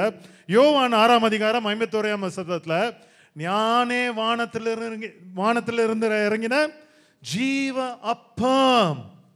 இது வந்து ஒரு அடையாளமாக எடுத்துக்கொள்ளலாம். இது பலமுள்ள ஒரு ஆகாரம். இது ஒரு பலமுள்ள ஆகாரம். அப்போ அதை மைண்ட்ல வைத்தே மீதி இருக்கிற வசனத்தை நாம் வாசிப்போம். இந்த அப்பத்தை புசிக்கிறவன் என்றென்றைக்கும் பிழைப்பான். என்னது? பாலா பலமுள்ள ஆகாரமா? பலமுள்ள ஆகாரம். நான் கொடுக்கும் அப்பன் உலகத்தின் ஜீவனுக்காக நான் கொடுக்கும் என் மாம்சமே என்றார். அப்படி என்றால் என்னது அவருடைய மாம்சம்? வார்த்தையாக வெளிப்பட்ட அவருடைய சரீரம், அதுதான் அவருடைய மாம்சம். அதை தான் நம்ம அறிந்து கொள்ளணும். யார் மாம்சத்தில் வந்தார்? இதுதான் வந்து என்னது? பலமுள்ள ஆகாரம். யோவான் 6:35 எடுத்து வாசிங்க. இயேசு அவர்களை நோக்கி, ஜீவ அப்பம் நானே. யாரு பலமுள்ள ஆகாரம்? என்னிடத்தில் வருகிற ஒரு காலமும் பசி அடையான், என்னிடத்தில் விசுவாசமா இருக்கிறவன் ஒரு காலமும் தாகம் அடையான். ஏன் பசி அடைய மாட்டான்? ஏன் தாகம் அடைய மாட்டான்? ஏனென்றால் பாருங்க, நீங்க ஆசீர்வாதம் செய்தி, செழிப்பு செய்தி, மறுபடியும் உங்க விசுவாசத்தை குறித்த செய்தி, இதெல்லாம் மறுபடியும் இந்த உபதேசத்தை போட்டீங்கன்னா நீங்க வந்து அது பசி தீரவே தீராது. தெரியுமா உங்களுக்கு? ஒரு ஆசீர்வாதம் செய்தி கேட்ட உடனே உங்களுக்கு எல்லா ஆசீர்வாதமும் வந்துடுச்சா? இல்லையே. நீங்க இன்னொரு செய்தியை போய் கேட்பீங்க. எத்தனையோ செய்தி கேட்டுட்டு தான் இருக்கிறீங்க, இன்னும் ஆசீர்வாதம் வரவே இல்லை அநேகருக்கு. ஏனென்றால் நீங்க வந்து இன்னும் பால் குடித்து கொண்டிருக்கிறீங்க. அப்படிப்பட்டவர்களா இருந்தனா உங்களுக்கு பசி எடுத்துட்டே இருக்கும், தாகம் உண்டாகிட்டே இருக்கும். ஆனா ஜீவ அப்பத்தை உண்ணுகிறவர்களுக்கு பசி எடுக்காது, தாகம் உண்டாகாது. ஹல்லேலூயா. அதன் பிறகு யோவான் 1:14 பாருங்க. அதான் வார்த்தை மாம்சமாகி நம்மளுக்குள்ளே வாசம் பண்ணினார். அதான் பாருங்க, அழிந்து போகிற போஜனத்திற்காக அல்ல, நித்திய ஜீவன் வரைக்கும் நிலை நிற்கிற போஜனத்திற்கு கிரியையை நடப்பியுங்கள். இதெல்லாமே பாருங்க, இதெல்லாமே பலமுள்ள ஆகாரத்திற்காக ஏசப்பாவே திருஷ்டாந்தமாக கொடுத்த ஒரு காரியம். ஹல்லேலூயா, ஹல்லேலூயா. இன்றைக்கு ஏசப்பாவே அறிந்து கொள்கிறது. ஏசப்பாவுடைய சரீரமாகிய அந்த ஜீவ அப்பத்தை நம்ம புசித்து கொள்கிறதான். அதுதான் என்னது? ஏசு கிறிஸ்துவின் மேல் நம்ம வந்து பற்றுகிற விசுவாசம் மட்டும் இல்ல, அவர் மேல இருக்கிற அறிவும் ஞானமும், அவர் மேல இருக்க அந்த ரகசியத்தை அறிந்து கொள்கிறதான் இன்னைக்கு உண்மையான பலமுள்ள ஆகாரம். ஹல்லேலூயா. அதுதான் எபிரேயர் 5ஆம் அதிகாரத்துல சொன்னார். இந்த இயேசு கிறிஸ்துவை நீங்க அறிந்து கொள்கிறதா பலமுள்ள ஆகாரம். ஆனா உங்ககிட்ட அதை நான் பேச முடியவில்லையே. நீங்களும் அவனை சின்ன குழந்தைகள் போல பால் குடித்து கொண்டே இருக்கிறீங்களே. இது உணர்த்தட்டும் உங்களே. இன்னைக்கு சபையின் பிள்ளைங்க, ஒருவேளை எனக்கெல்லாம் பிரதர் அவ்வளோதான், வயசு முடிஞ்சு போயிடுச்சு, இனிமேலாம் நான் பைபிள் வாசித்து இதெல்லாம் எப்போ நான் கற்றுக்கொள்ள போகிறது அப்படிலாம் கிடையாது. இதுதான் உங்களுடைய வாழ்க்கையே, இதுதான் உங்களுடைய மோட்டிவாக இருக்கணும், இதுதான் உங்களுடைய அஸ்திபாரமாக இருக்கணும். வேலை இல்லைனாலும் பரவாயில்ல, இதுதான் வந்து உங்களுடைய வேதத்தை வாசிக்கிறதா உங்களுடைய வேலையாக இருக்கணும். சாப்பாடு இல்லைனாலும் பரவாயில்ல, இதுதான் நீங்கள் சாப்பிடுகிற ஜீவ அப்பமாக இருக்கணும்.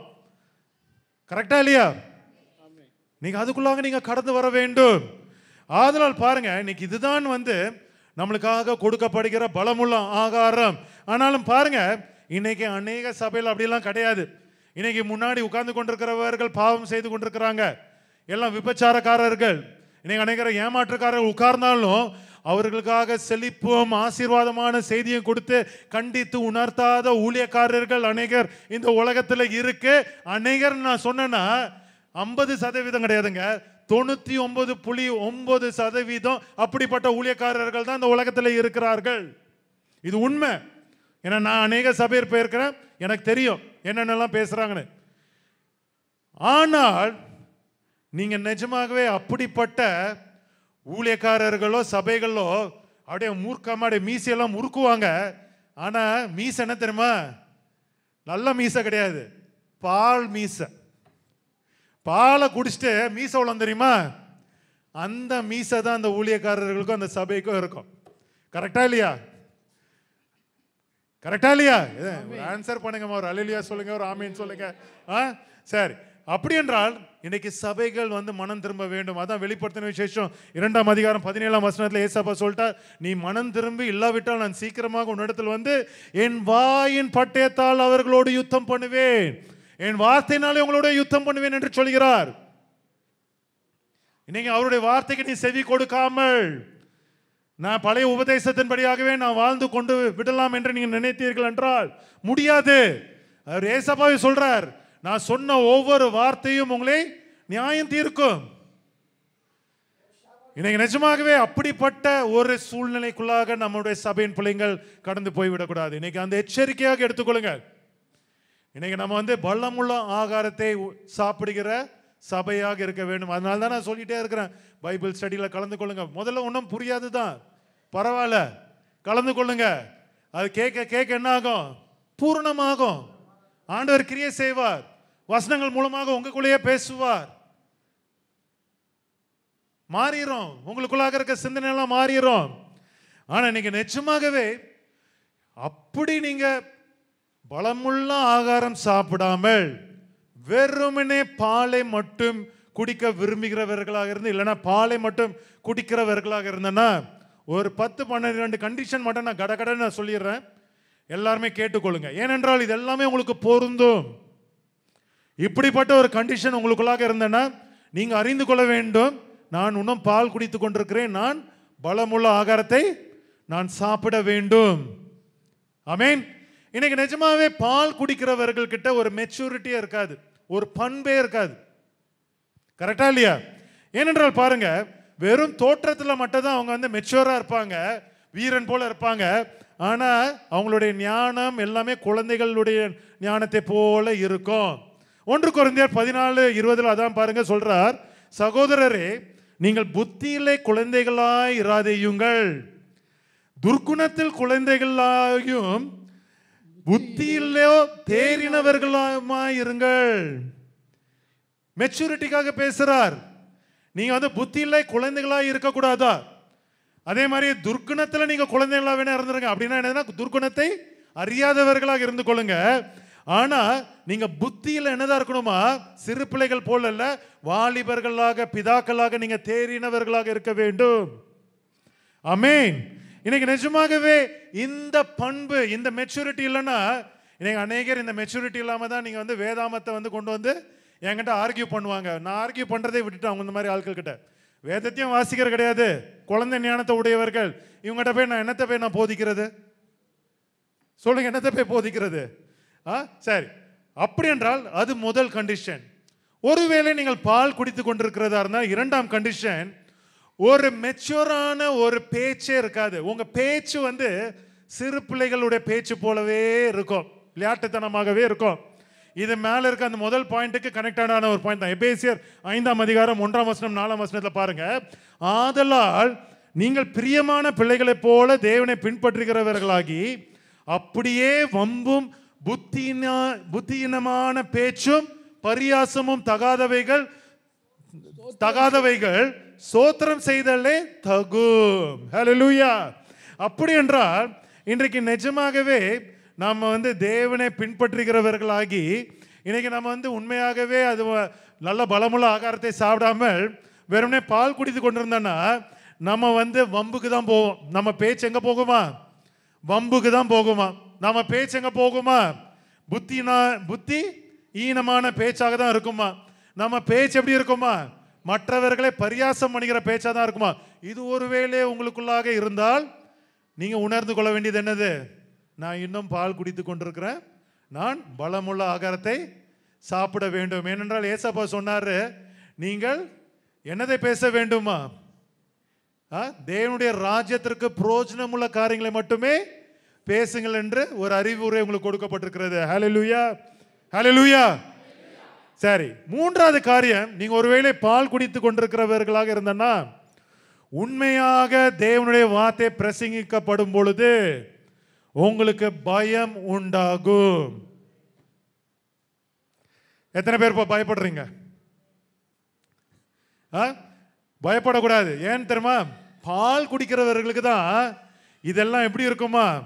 அப்படியே ஒரு அக்னி சம்மட்டை போல இருக்குமா இந்த வசனங்கள் எல்லாமே. ஆனா தேர்ச்சி பெற்றவங்க வேதத்தில் இருக்கிற வசனங்களும் எச்சரிக்கையிலும் கண்டு நீங்கள் பயப்படக்கூடாது. அப்படி என்றால் இன்னைக்கு நிஜமாவே பாருங்க, மோசையும் இஸ்ரவேலர்களும் தேவனுடைய சத்தத்தை கேட்டாங்க, கரெக்டா இல்லையா? மலை மேல இருந்து வர சத்தத்தை கேட்டாங்க. இஸ்ரவேலர்கள் பயப்பட்டாங்க. நான் ஒரு கேள்வி கேட்க போறேன் உங்ககிட்ட. இஸ்ரவேலர்கள் பயந்தது எதுக்காக? தேவனுடைய சத்தம் ஒரே டால்பி எஃபெக்டோட அப்படியே இடி முழக்கமோடு இருக்கிறதுனால பயந்தார்களா? இல்லை என்றால் தேவன் கற்பனைகளை உணர்த்தும் பொழுது அவங்களுக்குள்ளாக ஒரு குற்ற உணர்ச்சி வந்ததுனால பயந்தார்களா? குற்ற உணர்ச்சி. நல்லா வாஸ்து பாருங்க. சத்தத்தை கேட்டு சத்தத்துடைய வால்யூமோ இல்லைன்னா சத்தத்திலுடைய கம்பீரத்தை பார்த்தாலும் அவங்க பயப்படல. அந்த கற்பனைகளை சொல்ல சொல்ல, ஐயோ எங்களை குத்தி கொண்டிருக்கிறதே, இந்த தவறுகளாம் நாங்கள் செய்து கொண்டிருக்கிறோமே அப்படின்னு சொல்லி மோசைக்கிட்ட, ஐயோ தேவனை பேச சொல்லாதப்பா, அவர் பேசினா நாங்களாம் செத்து போயிடுவோம் அப்படின்னு சொன்னாங்க. அப்படி என்றால் இன்றைக்கு நிஜமாகவே நீங்க பால் குடிக்கிறவர்களாக இருந்தனா, தேவனுடைய வார்த்தை கட்டளைகள் யாவும் உங்களுக்கு எப்படி இருக்குமா? உங்களுக்கு பயத்தை உண்டாக்கிருமா? உங்களை நடுங்க வைத்து விடுமா? அன்னைக்கு பாருங்க. அதனால தான் பாருங்க, எரேமியா 23:29 சொல்கிறது பாருங்க, என் வார்த்தை அக்னியை போலவும் கண்மலையை நொறுக்கும் சம்மட்டியை போலும் இருக்கிறது அல்லவா என்று கர்த்தர் சொல்லுகிறார். கர்த்தர் சொல்லுகிறாருங்க. அவருடைய வார்த்தை நிஜமாகவே உண்மையான சபையில போதிக்கப்படும் பொழுது இப்படிதான் இருக்கும். இப்படிதான் இருக்கும். எப்படி இருக்குமா? அக்னியை போலவும் கண்மலையை நொறுக்கும் சம்மட்டினை போலவும் இருக்குமா? இதுக்கு நீங்க பயப்படக்கூடாது. பயந்தீர்கள் என்றால் நீங்கள் பாலை குடித்துக் கொண்டிருக்கிறவர்களாக இருப்பீர்கள். அடுத்தது 4ஆம் காரியம், நீங்கள் பாலை குடித்துக் கொண்டிருக்கிறவர்களாக இருந்தீர்கள் என்றால் நீங்கள் சோர்வடைந்து நீங்கள் தடுமாறுகிறவர்களாக காணப்படுவீர்கள். எப்பொழுதுமே ஒரு சோர்வு இருக்கும். ஒரு சின்ன பிரச்சனை வந்தா கூட தடுமாறிடுவீங்க.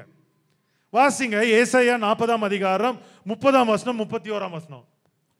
இளைஞர் இளைப்படைந்து சோர்ந்து போவார்கள், வாலிபரும் சரி, இப்ப என்னது? உலகத்தில் இருக்கிற இளைஞர்கள் இளைப்படைந்து சோர்ந்து போவார்கள். வாலிபர்களும் இந்த உலகத்தில் இருக்கிறாங்க நிறைய பேர். அவங்க இடறி விழுவார்கள். ஆனால் கர்த்தருக்கு காத்திருக்கிறவர்களோ நல்ல பலன் அடைந்து, என்ன பலன் அடைந்தாங்க? நல்ல பலமுள்ள ஆகாரத்தை சாப்பிட்டு பலன் அடைந்து கர்த்தருக்குள் காத்திருக்கிறவர்களோ புது பலன் அடைந்து கழுகை போல் சட்டைகள் அடித்தெழும்புவார்கள். அவர்கள் ஓடினாலும் இளைப்படையார்கள், நடந்தாலும் சோர்ந்து போகார்கள். இவர்கள் தான் எந்த நேரத்திலும் சோர்ந்து போக மாட்டார்கள், தடுமாற மாட்டார்கள். ஆனால் நீங்கள் பால் குடித்து கொண்டிருக்கிறவர்களாக இருந்தான்னா நீங்க எப்ப பார்த்தாலும் சோர்வுக்குள்ளாக தள்ளப்படுவீங்க. ஒரு சின்ன பிரச்சனை வந்தாலே தடுமாறி விழுந்து விடுவீங்க. ஆராய்ந்து பாருங்க. நீங்க நான் பேசும் பொழுதே கர்த்தருடைய வார்த்தை கொண்டு நீங்க ஆராய்ந்து பாருங்க. இது என்னுடைய வார்த்தை கிடையாது, கர்த்தருடைய வார்த்தை. அதன் பிறகு 5வது காரியம், நீங்க பால் குடிக்கிறவர்களாக இருந்தனா நீங்க சொந்தமா சுயமாக ஒரு நல்ல ஒரு முடிவை உங்களால எடுக்கவே முடியாது. ஏனென்றால் சங்கீதம் 25:4 அங்க தாவீது சொல்கிறார், கர்த்தாவே உம்முடைய வழிகளை எனக்கு தெரிவியும், உம்முடைய பாதைகளை எனக்கு போதி தரலும். இது பால் குடிக்கிற பிள்ளைங்க கிட்ட இருக்கவே இருக்காது. சொந்த சுயத்துல தான் முடிவு எடுப்பாங்க. ஆனா அங்க தாவீது பாருங்க, என்னுடைய வழிகள் அல்ல ஏசப்பா, உம்முடைய வழிகள். என்னுடைய சித்தம் அல்ல ஏசப்பா, உம்முடைய சித்தம். அப்படி என்றால் நாம் ஏன் நம்மளால் முடிவெடுக்க முடியவில்லை என்றால், பால் குடிக்கிறவர்கள் சொந்தமாய் சுயமாய் முடிவெடுப்பார்கள். ஆனால் கர்த்தருக்குள்ளாக தேர்ச்சி பெற்றவர்கள் நீங்க சொந்தமா சுயமா முடிவெடுக்க மாட்டீங்க. உங்களுடைய முடிவு கர்த்தரோட முடிவாக இருக்கும். ஆமென். எத்தனை பேர் உணர்ந்து கொள்றீங்க? ஆமென். சரி, அதன் பிறகு அதுலயும் ஒரு எச்சரிக்கை இருக்கிறது. 2 யோவான் 1:8 நான் வாஸ்தரன், ஜஸ்ட் வசனத்தை, டைம் இல்லை. உங்கள் செய்கைகளின் பலனை இழந்து போகாமல். ஏன் உங்களுடைய செய்கைகளின் பலனை இழந்து போறீங்க? தவறான முடிவு எடுத்தபடினால. தவறான முடிவு எடுத்தபடினால நீங்க செய்யற எல்லா பலனையும் என்ன பண்றீங்க? இழந்து போயிடுறீங்க. பூரண பலனை பெறும்படிக்கு எச்சரிக்கையா இருங்கள். அப்படின்னா எந்த நம்ம பெறணுமா? பூரண பலனை மட்டும் பெறுவதற்கு நம்ம எச்சரிக்கையா இருக்க வேண்டுமா? சரி, அடுத்தது 6வது காரியம், நீங்கள் பால் குடிக்கிற பிள்ளைகளாக இருந்தீர்கள் என்றால் உங்களுக்குள்ளாக ஒரு ஒழுங்கு இருக்கவே இருக்காது. You will not be disciplined. உட்கார்னா உட்கார மாட்டீங்க, அங்க போனா போக மாட்டீங்க, அமைதியா இருந்தா இருக்க மாட்டீங்க, எக்ஸாம்ல காப்பி அடிக்காதீங்க சொன்னா காப்பி அடிக்காம இருக்க மாட்டீங்க, நீங்க வந்து லேட்டா வராதீங்கன்னு சொன்னீங்கன்னா லேட்டா தான் வருவீங்க. சரி, நான் வந்து யாரும் குற்றப்படுத்தலப்பா, நிறைய காரியங்கள் இருக்கிறது. இப்படிப்பட்ட நான் லிஸ்ட்டு, ஒரு ஏகப்பட்ட லிஸ்ட்டு போடலாம். அதில் யாருமே விதிவிலக்கு கிடையாது, என்னைய உட்பட. எல்லாருக்குள்ளேயும் ஒரு குறைவு இருக்கிறது.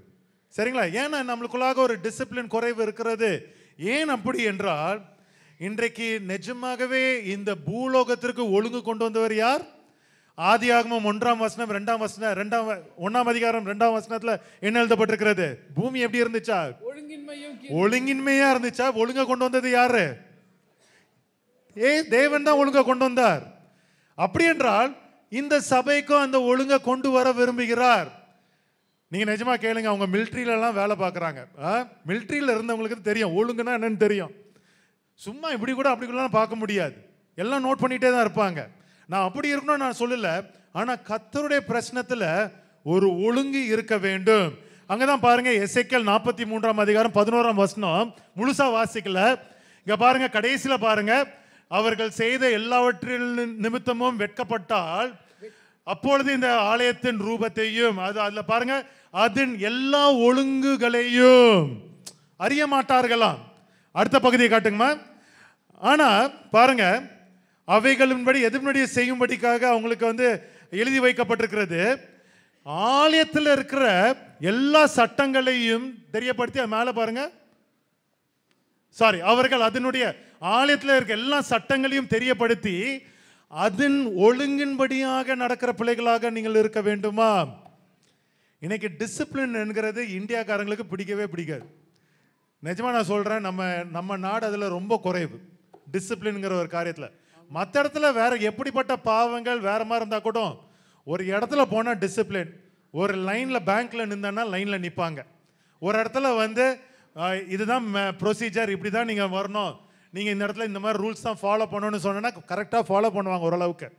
நம்ம நாட்டில் அது கிடையவே கிடையாது. அந்த டிசிப்ளின், அந்த ரூல்ஸ் எதுவுமே கிடையாது. ஆனால் நீங்கள் பலமுள்ள ஆகாரத்தை சாப்பிடுகிறவர்கள் அப்படி இருக்கக்கூடாது. ஹல்லேலூயா, ஹல்லேலூயா. உங்களுக்குள்ளாக ஒரு ஒழுங்கு இருக்க வேண்டும். ஆமென். அதன் பிறகு நீங்க பால் குடிக்கிற பிள்ளைகளாக இருந்தா உங்களுடைய ஜெபங்கள் எல்லாம் சின்ன பிள்ளைத்தனமாக தான் இருக்கும், ஏபிசிடியா தான் இருக்கும். உங்களால் நல்லா பரிபூர்ணமாக ஜெபிக்க முடியாது. ஒரு ப்ரேயர் பாயிண்ட்டை கொடுத்தானா அந்த ப்ரேயர் பாயிண்ட்டுக்காக ஜெபிக்க மாட்டீங்க. சுத்தி கித்தி கித்தி கித்தி எதுக்கெல்லாம் ஜெபிச்சுட்டு கடைசியில் அதை மட்டும் லைட்டாக டச் பண்ணிட்டு ஜெபிடுவோம். ஏன் தெரியுமா? நீங்க இன்னும் ஒருவேளை பால் குடிக்கிறவர்களாக இருக்கலாம். யாக்கோபு 4ஆம் அதிகாரம் 3ஆம் வசனம். இன்னைக்கு எல்லாம் உலகத்தில் இருக்கிறவங்களுடைய ஜெபம் இது மாதிரி தான் இருக்கு. பால் குடிக்கிறவர்களுடைய ஜெபம் எப்படி இருக்குதுன்னா, அவர்கள் விண்ணப்பம் பண்ணியும் அவர்கள் இச்சைகளை நிறைவேற்றும்படி செலவழிக்க வேண்டும் என்று தகாத விதமாய் விண்ணப்பம் பண்ணுகிறபடினால் அவர்கள் அதை பெற்றுக்கொள்ளாமல் இருக்கிறார்கள். இன்றைக்கு பால் குடிக்கிறவர்களுடைய ஜெபம் அப்படிதான் இருக்கும்.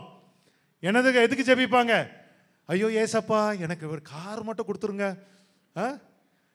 என்னுடைய மச்சினிச்சி வந்து அவள் ஹோண்டா சிட்டி வாங்கிட்டா, எனக்கு வந்து அட்லீஸ்ட் நீங்கள் வந்து என்ன கொடுக்கணும், எனக்கு ஒரு ஹோண்டா ஃபார்ச்சுனராவது கொடுக்கணும். அப்படின்னு நீங்க தகாத விதமாக ஜெபிக்கிற ஜெபங்கள்ல ஏறெடுக்கிறவர்களா இருந்தீங்கன்னா நீங்க ஒருவேளை பால் குடிக்கிறவர்களாக இருப்பீர்கள்.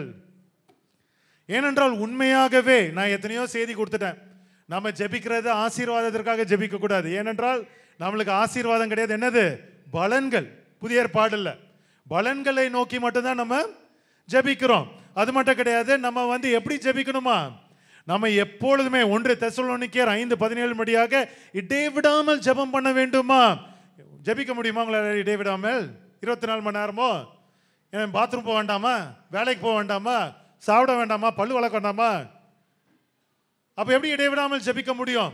எப்படி என்றால், நீங்க பலமுள்ள ஆகாரத்தை சாப்பிடுகிறவர்களா இருந்தீங்கன்னா உங்களுடைய வாழ்க்கையே ஜெபமாக மாறிவிடும்.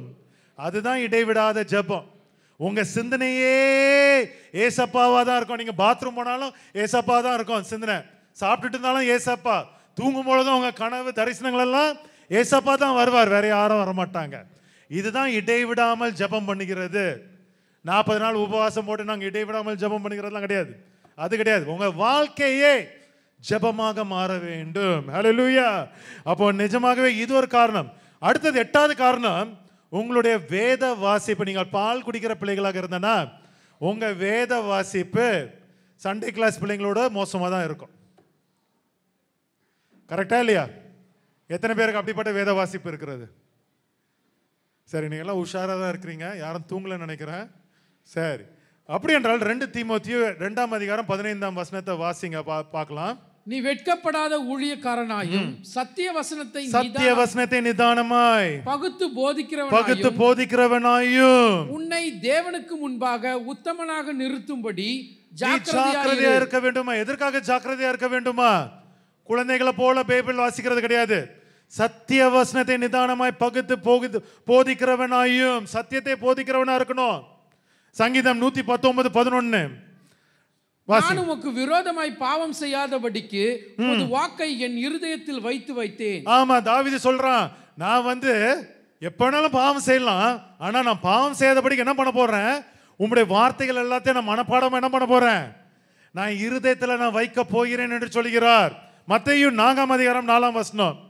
அவர் பிரதியுத்தரமாக, மனுஷன் அப்பத்தினாலே மாத்திரமல்ல தேவனுடைய வாயிலிருந்து புறப்படுகிற ஒவ்வொரு வார்த்தையினாலும் பிழைப்பான் என்று எழுதியிருக்கிறதே என்றார். ஆமென். மனுஷன் அப்பத்தினால் மாத்திரம் அல்ல, தேவனுடைய வாயிலிருந்து புறப்படுகிற ஒவ்வொரு வார்த்தையினாலும் நீங்கள் பிழைக்க வேண்டும். அப்படி என்றால் எப்படிப்பட்ட வசனத்தை நீங்க உண்ண வேண்டும்? பாலா, பலமுள்ள ஆகாரமா? பலமுள்ள ஆகாரத்தை நீங்கள் உண்ண வேண்டும். ஹல்லேலூயா. எல்லாருமே கொட்டாய் விடுறீங்க, ஒரு 5 நிமிஷத்துக்குள்ள முடிச்சிருவேன், சரிங்களா? சரி, அடுத்தது 2 பாயிண்ட் தான். அடுத்தது, அவர்கள் தேவனுடைய வெளிச்சத்தை அவர்களால் கண்டு கொள்ள முடியாது. ஏனென்றால் பாருங்க, சங்கீதம் 119:105 சொல்கிறது, உம்முடைய வசனம் என் கால்களுக்கு தீபம், என் பாதைக்கு வெளிச்சமுமாய் இருக்கிறது. இன்றைக்கு நீங்கள் குழந்தைகளாக இருந்தீர்கள் என்றால், பாலை குடிக்கிறவர்களா இருந்தீர்கள் என்றால், நீங்க நடக்கிற இடத்துல உங்களுக்கு ஒரு வெளிச்சமே இருக்காது, உங்களுக்கு ஒரு தைரியமே இருக்காது. என்றால் நீங்கள் இருளிலே நீங்கள் நடந்து கொண்டு இருப்பீங்க. ஏனென்றால் உங்களுக்கு பலமுள்ள ஆகாரம் கிடையாது. இன்னைக்கு எழும்பி பிரகாசிக்க வேண்டும். ஏனென்றால் உங்களுக்கு ஒளி வந்து விட்டது. ஏசாயா சொன்னார், கர்த்தருடைய மகிமை உங்கள் மேல் உதித்தது என்று எழுதப்பட்டிருக்கிறது. இன்றைக்கு கர்த்தருடைய மகிமை உங்கள் மேல் உதிக்க வேண்டும் என்றால் நீங்கள் வெளிச்சத்தை அறிந்து கொள்ள வேண்டும். அதற்கு பலமுள்ள ஆகாரத்தை நீங்கள் சாப்பிட வேண்டும். பால் குடித்து கொண்டிருந்தீங்கன்னா லைட் ஆஃப் பண்ணி போட்ட மாதிரி இருக்கும், எங்க போறீங்கன்னு கூட தெரியாது. அதன் பிறகு நீங்கள் பால் குடிக்கிறவர்களாக இருந்தீங்கன்னா நீங்க அனலும் இல்லாமல் குளிரும் இல்லாமல் வெதுவெதுப்பாக தான் இருப்பீங்க. சும்மா இங்க சர்ச்சில் வந்தா பேச்சாதான் இருக்கும் சபையில், ஆனா வீட்டுக்கு போனா குளிரா மாறிடுவீங்க. இங்க வந்தா கொஞ்சம் அனல், அங்க போனா கொஞ்சம் குளிர். வேலைக்கு போனா கொஞ்சம் குளிர், வீட்டுக்கு வந்தானா கொஞ்சம் அனல். இப்படிதான் மாறி மாறி தான் இருப்பீங்க. அதான் ஏசப்பா தான் சொல்லிட்டா, நீ குளிருமின்றி அனலுமின்றி நீ இருந்தா உன்னை நான் வாந்தி பண்ணி போடுவேன் என்று சொல்கிறார். அப்படி என்றால் இவர்கள் எல்லாருமே என்னது? பலமுள்ள ஆகாரத்தை உண்ணாதவர்கள். நீங்க பார்க்கிறது உயிரோடு இருக்கிறது போல காணப்படுவீர்கள். ஆனா வெளிப்படுத்தின விசேஷம் 3ஆம் அதிகாரம் 1ஆம் வசனம் சொல்கிறது போல, நீர் உயிருள்ளவென்று நீ பெயர் கொண்டிருந்தும் நீ செத்தவனாய் இருப்பாய். நீங்க வெதுவெதுப்பா இருந்தீங்கன்னா நினைச்சுக்கோங்களேன், ஆண்டவர் கொடுக்கிற எச்சரிக்கை எதுதான், நீங்க உயிருள்ளவனாய் இருந்தும் நீ வெதுவெதுப்பா இருக்கிறபடினால, இங்கேயும் இல்லாம அங்கேயும் இல்லாத இருக்கிறபடினால நீ செத்தவனா தான் இருப்பாய், உன்னை நான் வாந்தி பண்ணி போடுவிடேன் என்று கர்த்தர் சொல்கிறார். அப்போ அங்க பாருங்க, ஒரு எச்சரிக்கை கொடுக்கப்படுகிறது பாருங்க. நீ விழித்துக் கொண்டு 2ஆம் வசனம், சாகிறதற்கு ஏதுவாயிருக்கிறவர்களை சிறப்படுத்தி உன் கிரியைகள் தேவனுக்கு முன்பு நிறைவுள்ளவைகளாக நான் காணவில்லை என்று சொல்கிறார். அப்படி என்றால் நம்ம என்னதை நம்ம ஸ்தாபிக்க வேண்டும்? கர்த்தருடைய வார்த்தை, பலமுள்ள ஆகாரத்தை நாம் என்ன பண்ண வேண்டும்? உண்ண வேண்டும். அதன் பிறகு நீங்கள் பால் குடிக்கிற பிள்ளைகளாக இருந்தனா, ஒருவன் நல்லவனா கெட்டவனா பகுத்தறிகிற அந்த ஒரு ஞானமே இல்லாதவர்களாக, நீ ஒருத்தர் நல்லவனா கெட்டவனா, இல்லைன்னா வருகிற ஆவி நல்ல ஆவியா கெட்ட ஆவியா என்று உங்களால பரீட்சை பார்க்க முடியாது. அதனால தான் பாருங்க, 1 யோவான் 4:1 எழுதியிருக்கார் பாருங்க. யோவான், பிரியமானவர்களை, உலகத்தில் அநேக கள்ள தீர்க்கதரிசிகள் தோன்றி இருப்பதினால் நீங்கள் எல்லா ஆவிகளையும் நம்பாமல் அந்த ஆவிகள் தேவனால் உண்டானவைகளோ என்று சோதி தெரியுங்கள். எப்படி சோதி தெரிய முடியும் உங்களால? வசனம் தெரிந்தாதான் சோதி தெரிய முடியும். வசனத்தை சரியாம எப்படி நீங்க சோதி தெரிய முடியும்? முடியாது. அப்போ நம்ம எப்படி இந்த ஆவிகளால் நம்ம பகுத்தறிய முடியுமா? எபிரேயர் 5ஆம் அதிகாரம் 14ஆம் வசனத்துல நம்ம ஏற்கனவே வாஸ்த வசனம், பலமான ஆகாரமானது நன்மை தீமை இன்னதென்று பயிற்சினால் பகுத்தறியத்தக்கதாக முயற்சியும் ஞான திரியங்களுடையவர்களாகிய பூரண வயதுள்ளவர்களுக்கே தகுமாம். அப்படி என்றால் இந்த பலமான ஆகாரம் தான் எது நன்மை எது தீமை என்று பயிற்சினால் உங்களுக்கு பகுத்தறிவதற்கு உங்களுக்கு கற்றுக் கொடுக்குமாம். நீங்க பால் குடிக்கிறவர்களா இருந்தனா நீங்களால பகுத்தறியவே முடியாது. அதன் பிறகு கடைசி பாயிண்ட் முடிச்சிட்டேன் நான், சரிங்களா? நீங்க பால் குடிக்கிறவர்களா இருந்தீங்கன்னா, நீங்க இந்த உலகத்தோடு சேர்ந்து இந்த உலகத்தோடு அவங்க செய்யற காரியங்களையும் செய்து அவர்களுடைய பாவங்களிலும் நீங்கள் பங்குள்ளவர்களாய் இருப்பீர்கள். பால் குடிக்கிறவர்களா இருந்தீங்கன்னா கிறிஸ்தவர்களாக தான் இருப்பீங்க, சபைக்கு போறவர்களாக இருப்பீங்க. ஆனா வெளியில போன உடனே உலகத்தோடு சேர்ந்து உலகத்தோடு என்ன ஆயிடுவீங்க? கலங்கிடுவீங்க, உலகத்தோடு கலந்துருவீங்க. அப்ப பாருங்க, யாக்கோபு நாங்கள கொடுக்கப்பட்ட பேர் பாருங்க.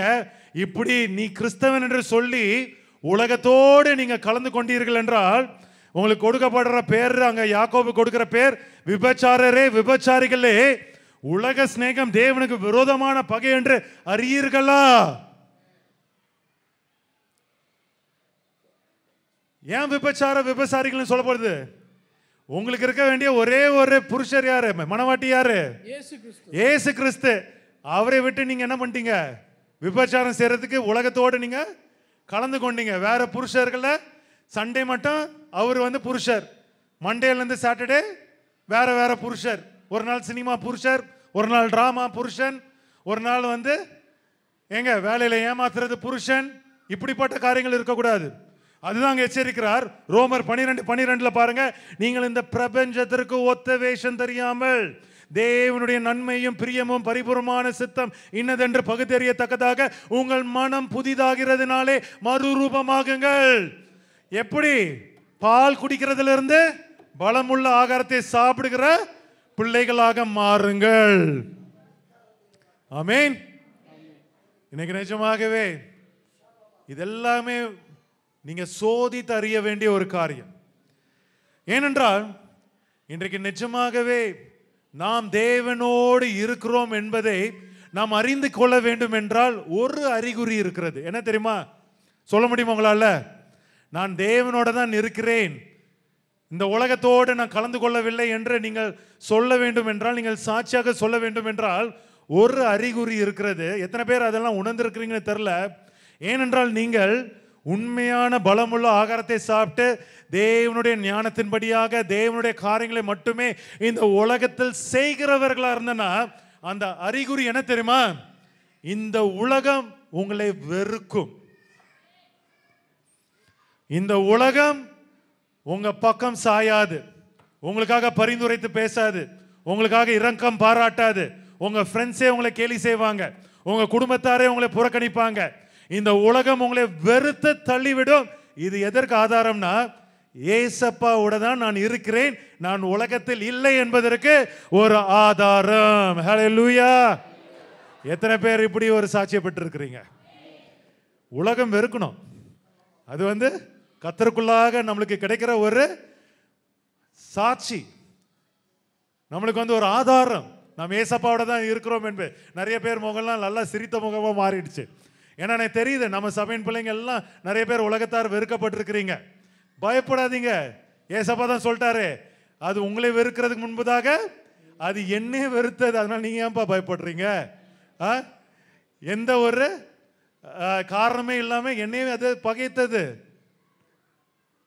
சரி, அதனால இன்னைக்கு கிறிஸ்தவர்களை நீங்க ஜாக்கிரதையாக இருக்க வேண்டும். கடைசி வசனத்தை வாசித்து முடிப்போம்.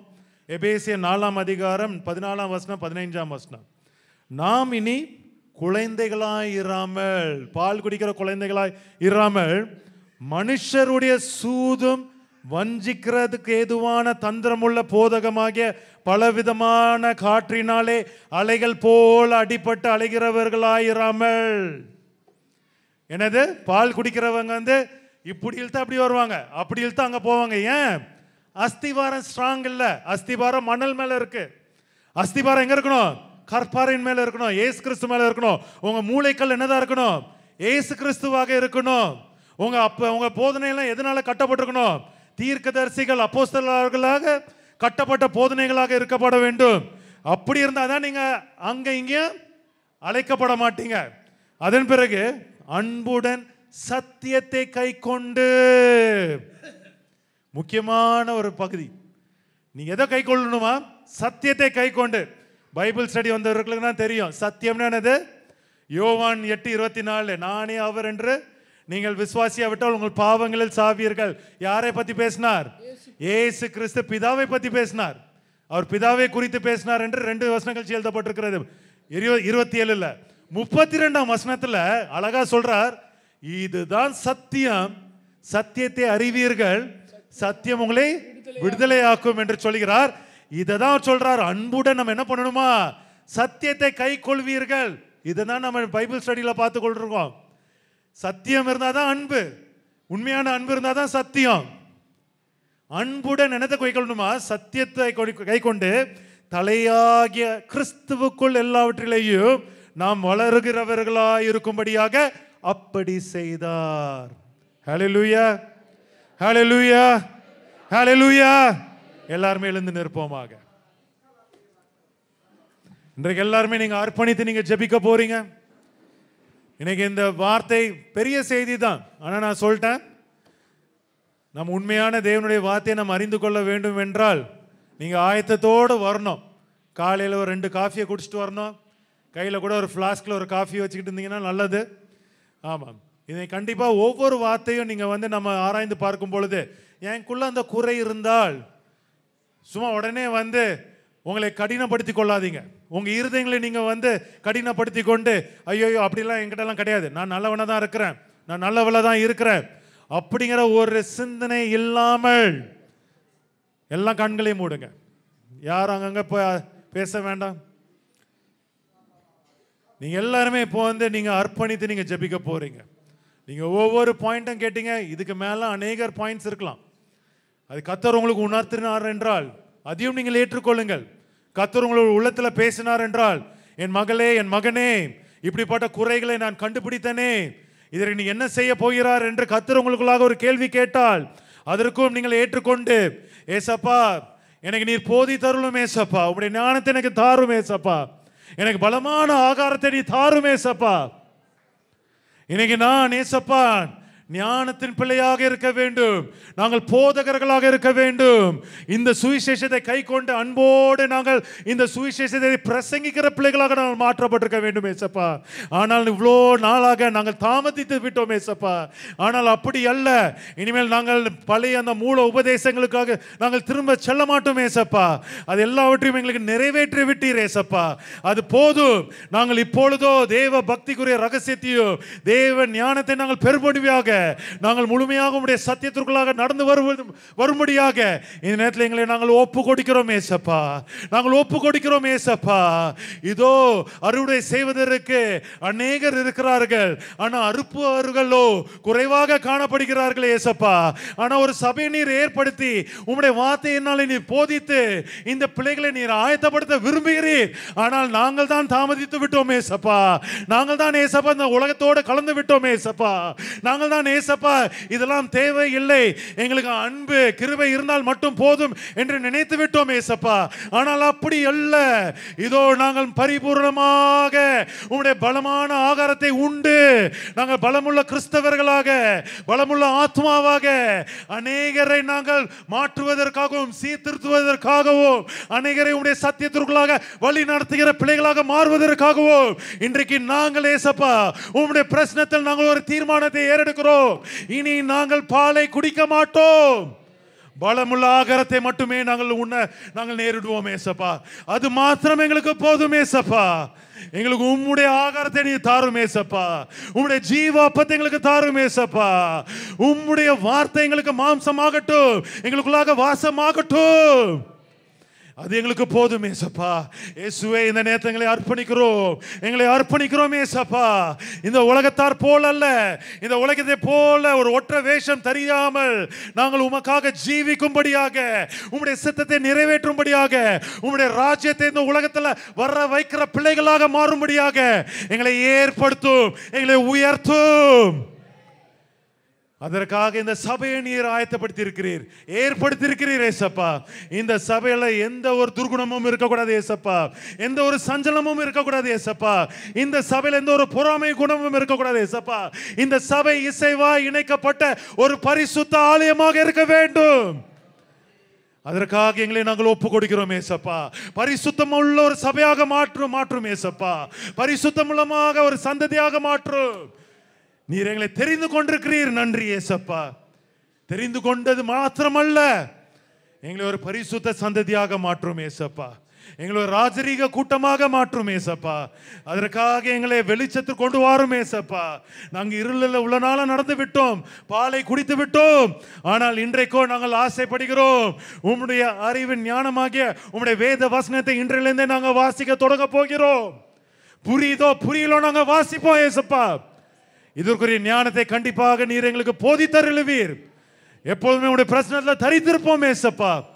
அப்படிப்பட்ட ஒரு நல்ல ஒரு விசுவாசிகளாக உமர் ராஜ்யத்திற்கு பிரயோஜனம் உள்ள பாத்திரங்களாக எங்களை உயர்த்தும் ஏற்படுத்தும் ஏசப்பா. எங்களை உம்முடைய கரத்தில் ஒப்பு கொடுக்கிறோம் இயேசுவே. இந்த நேரத்தில் எங்களுடைய பொருத்தனை நீர் கேட்டீர், எங்களுடைய அர்ப்பணிப்பை கேட்டீர். இந்த நேரத்தில் அநேக பிள்ளைகள் கண்டிப்பாக நாங்கள் இனிமேல் பால் குடிக்க மாட்டோம், நல்ல பலமுள்ள ஆகாரத்தை சாப்பிடுவதற்காக நாங்கள் ஆசைப்படுகிறோம் என்று சொல்லுகிற ஒவ்வொரு பிள்ளைகளுக்கும் நீரே உம்முடைய மன்னாவை நீ தர வேண்டும் ஏசப்பா. நீரே ஏசப்பா உம்முடைய சரீரமாகிய உம்முடைய ஜீவப்பத்தை நீ தர வேண்டும் ஏசப்பா. நீரே உம்முடைய வார்த்தைகளை அனுப்பி அந்த வார்த்தைகளை மகிமையான கிரிகளை நடப்பிக்க வைக்க வேண்டும் ஏசப்பா. அதற்காக ஒப்பு கொடுக்கிறோம். இந்த பிள்ளைகள் உமக்கு சொந்தமான பிள்ளைகள் ஏசப்பா. உம்முடைய கரத்தில் ஒப்பு கொடுக்கிறோம். இனிமேல் நாங்கள் ஏசப்பா உலகத்தை கலக்குகிற கிறிஸ்தவர்களாக இருக்க வேண்டும் ஏசப்பா. அதற்கு எங்களுக்கு பலமுள்ள ஆகாரம் தேவை. கர்த்தருக்குள்ளாக காத்திருக்கிறவர்களோ புது பலன் அடைந்து செட்டைகளை அடித்து கழுகை போல எழுந்திருப்பார்கள். அவர்கள் நடந்தாலும் சோர்வடைய மாட்டார்கள், ஓடினாலும் இளைப்படைய மாட்டார்கள். அப்படிப்பட்ட ஒரு புது பலன் எங்களுக்கு தாரும் ஏசப்பா. உம்முடைய பரிசுத்த ஆகாரத்தை எங்களுக்கு தாரும் இயேசுவே. அர்ப்பணிக்கிறோம் இயேசு கிறிஸ்து நாமத்தில் வேண்டிக் கொள்கிறோம் பிதாவே. ஆமேன் ஆமேன். என் ஆத்மாவே கர்த்தரை ஸ்தோத்திரி, முழுமையே பரிசுத்த நாமத்தை ஸ்தோத்திரி.